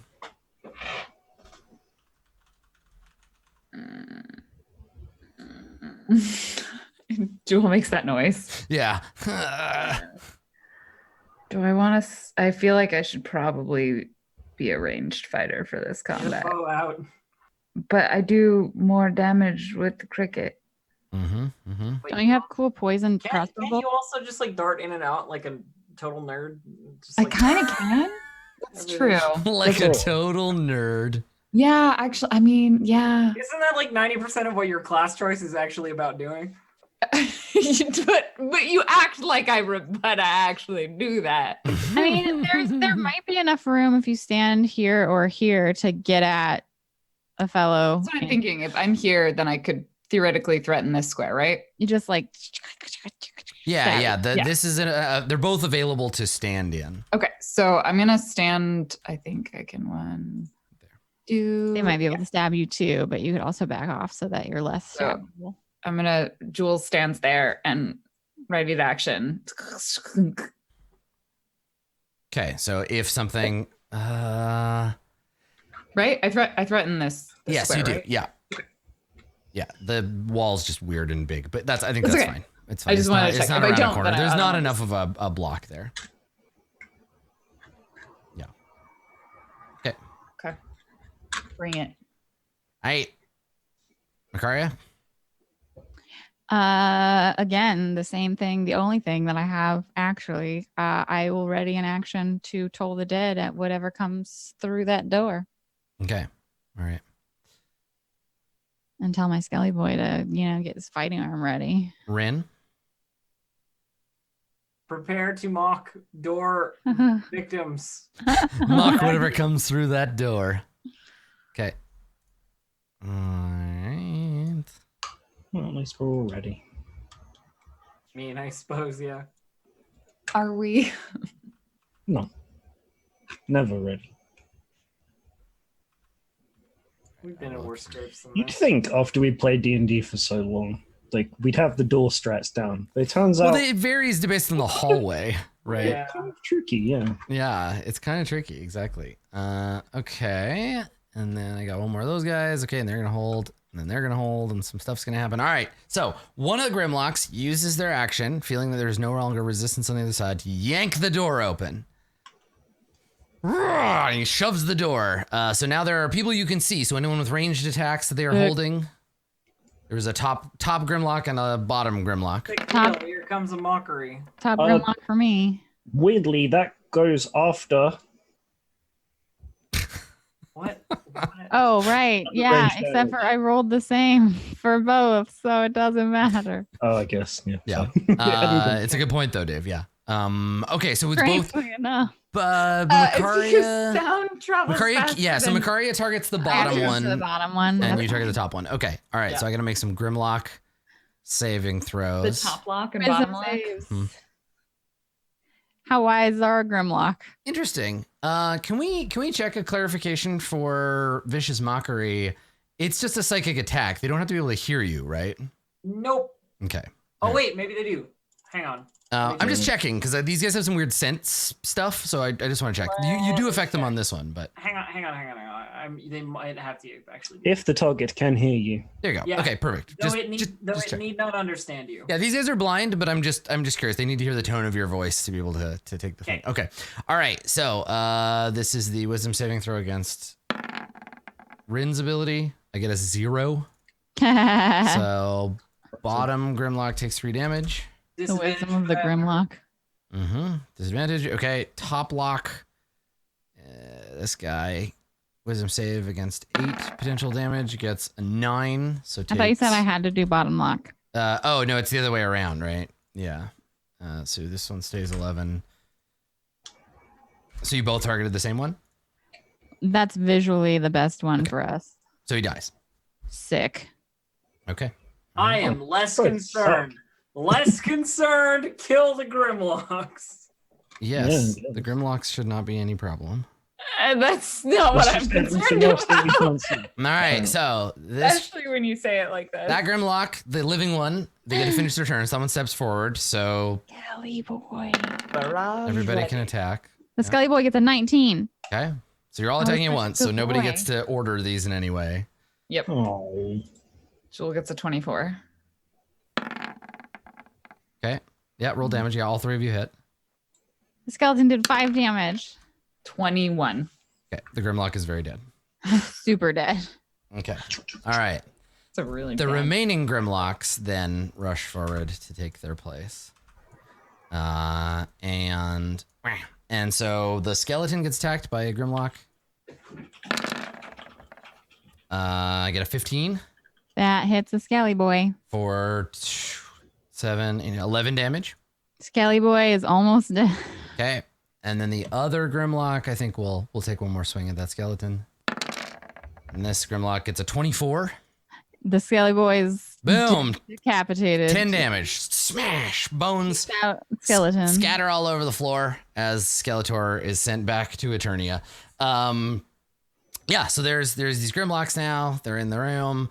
I guess this one... Move, Grimlock Corpse. I've already noted that you are dead. This one will continue moving and get a little further into the room. So this one can get in. And then this one will attack Jewel.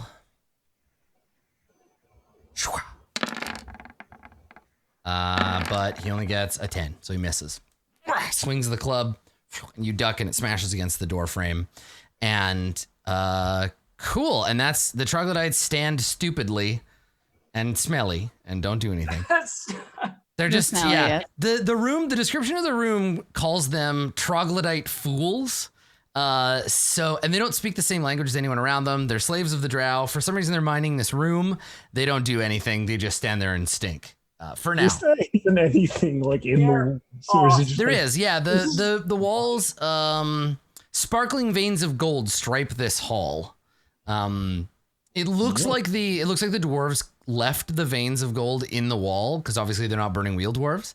They left the gold in the wall as a way to like make the room look fancy, right? Left here for their natural beauty. So they just cut the wall and left the veins. It is well known, Adam, that dwarves get a mood bonus for being in a room that has ore veins in the wall. See, the thing is, though, I feel like dwarven greed would kick in, and some dwarf would be there scrabbling with their fingernails trying to Okay, get that but gold out of the wall. also, like, if it's your hall, you already own that gold. It's That's your- like, okay, leaving a vein of gold in the wall is like wallpapering your house with $100 bills. I feel like- like, it's something stupidly rich person You would could, but you could also suck the gold out of there and go and use it to buy things. Hey, I but feel you like could that's buy a new thing a rich wall. person would do. Right, yeah. Well, we're gonna deal with everything. You know, I'm gonna take don't look at the stream cast, but chat. we're gonna deal with all of this crap next time. So definitely make sure you give us a view the next time you come by, because there's gonna be a lot more going on. Next time's a while from now, right? Yeah, so it is the summer, and Gen Con is coming, and there's things going on. So it may be a few more weeks before we get to resolve this great and glorious situation. But this is we'll all die, so it's fine. This is a perfect opportunity for you to go back and watch any of the other cool Roll20 Presents content that you might have missed.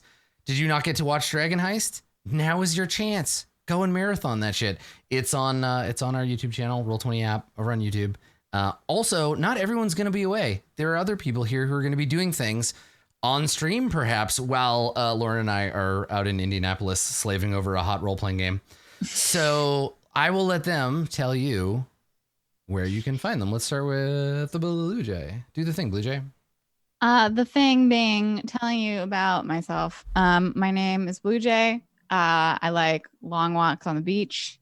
I'm a Sagittarius. This is not, no. Okay, sorry. You're doing it wrong. You've done this like 1,000 times. Do it right. You can find me at twitch.tv/bluejay, over on Twitter at bluejay_712. All of my other respective links, including my complete role-playing portfolio, is on my Twitter. I went back and I counted, and I think I've done over 40 shows in the last 3 years. That's awesome. So many. And I'm going to be GMing my first game of Vampire on Friday. If you're a member of Club Penny Arcade, if you're not, then I guess it just fucking sucks for you. Wow. Aggressive. Good. I'm going to try and figure out if they can at least put like Ep1 out for public consumption. So I'm going to try. I'm going to try my best. All right. There you go. Down below, Merkel's favorite dirtbag is 8, killing it today, destroying Grimlocks and Quaggoths alike. Dave, where can people find you on the internet? You can find me on 2 places, among others, Twitter at Dave_the_human, Twitch at Dave_human. We have a pretty good idea that there may be a special thing coming up that we will be doing to try and fundraise me to get over to PAX West to see everybody. Not gonna announce it right now, but I think on my stream as well, I will probably be checking out the system. Cool. I'm giving it a first read through, if that's cool, as in content. So maybe have a look at that when we half announce something. I'm not good at it. Bad. That's all right. Fact. It's all right. We're announcing that we're going to have an announcement. Yes, we're going to esports this shit. Cool. Well, I mean, to Dave's point, what we're kind of talking our way around is that we're doing a panel at PAX. So if you're going to be at PAX, there is a panel. We are all going to be there. Dave likely will be there, but we may need your help to get Dave there. And so we're going to be raising some money to do that. We can't aim you at anything. I don't have permission to link it yet, but I'm sure everybody will be fine with that, but we'll get around to it. But on our own Twitters and what have you, keep an eye out. We're going to do some special streams. We're going to raise some money. We're going to try to get Dave to the place. So we'll let you know more about that in the weeks to come. And part of that will be role-playing games and other things. So keep an eye out for that stuff. Down here, Lauren, my fellow Gen Con attendee. Gen Con. Yeah. Before I get to Gen Con, I will be streaming on my own channel. So you can find me at Random Tuesday, all the places. And then I will be the on-site streaming coordinator for Gen Con. So you will probably not see me, but know that I am there making things happen on the Gen Con Twitch channel. Or the person frantically running behind the scenes like a headless chicken when nothing is working. Yeah. But yeah, in the meantime, find me at Random Tuesday in all of the places. I got some cosplays, including one of Jewel of the Far Coast and a bunch of other cool stuff over on the socials. Yeah. Cool. Yeah. As someone who was on doing some of that Gen Con streaming action last year, it was pretty fun. I'm looking forward to doing some more this year. So keep an eye out for those things. Just get me some players. Respond to my email, yes, Lauren. I will. Come on, Lauren. I have half of your players. Get out of the drafts folder, Lauren. All right. Last but not least, mistress of the dwarven underworld, and I guess all other underworlds, really. It's Elf. Elf, Please. You flatter me with such flowery titles. I just don't want you to drown me in elf blood, all right? I mean, I don't want you to sick Steve Buscemi on me, so just say your goodbyes. All right, friends. Hi, I'm Distracted Elf. You can find me at twitch.tv/DistractedElf or on Twitter at DistractedElf, where Dwarf Fortress is happening a lot. So if you like games that look like they were made in 1950, but were only made in 1990 something, I think, 2005, I don't know. Whatever. It looks much older than it is. Come and watch me, dwarves.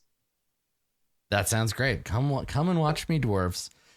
Cool. Well, that's it for today's episode. Welcome to the Sargoth level, everybody.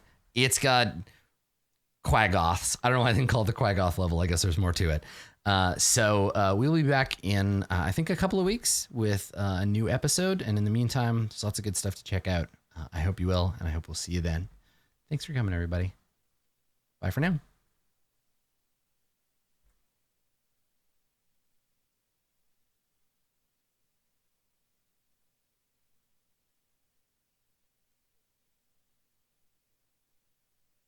Whether you're a brand new fan or a longtime viewer, you can support the show and the cast of Roll20 Presents by going to roll20.net/start/roll20presents and signing up for a free account.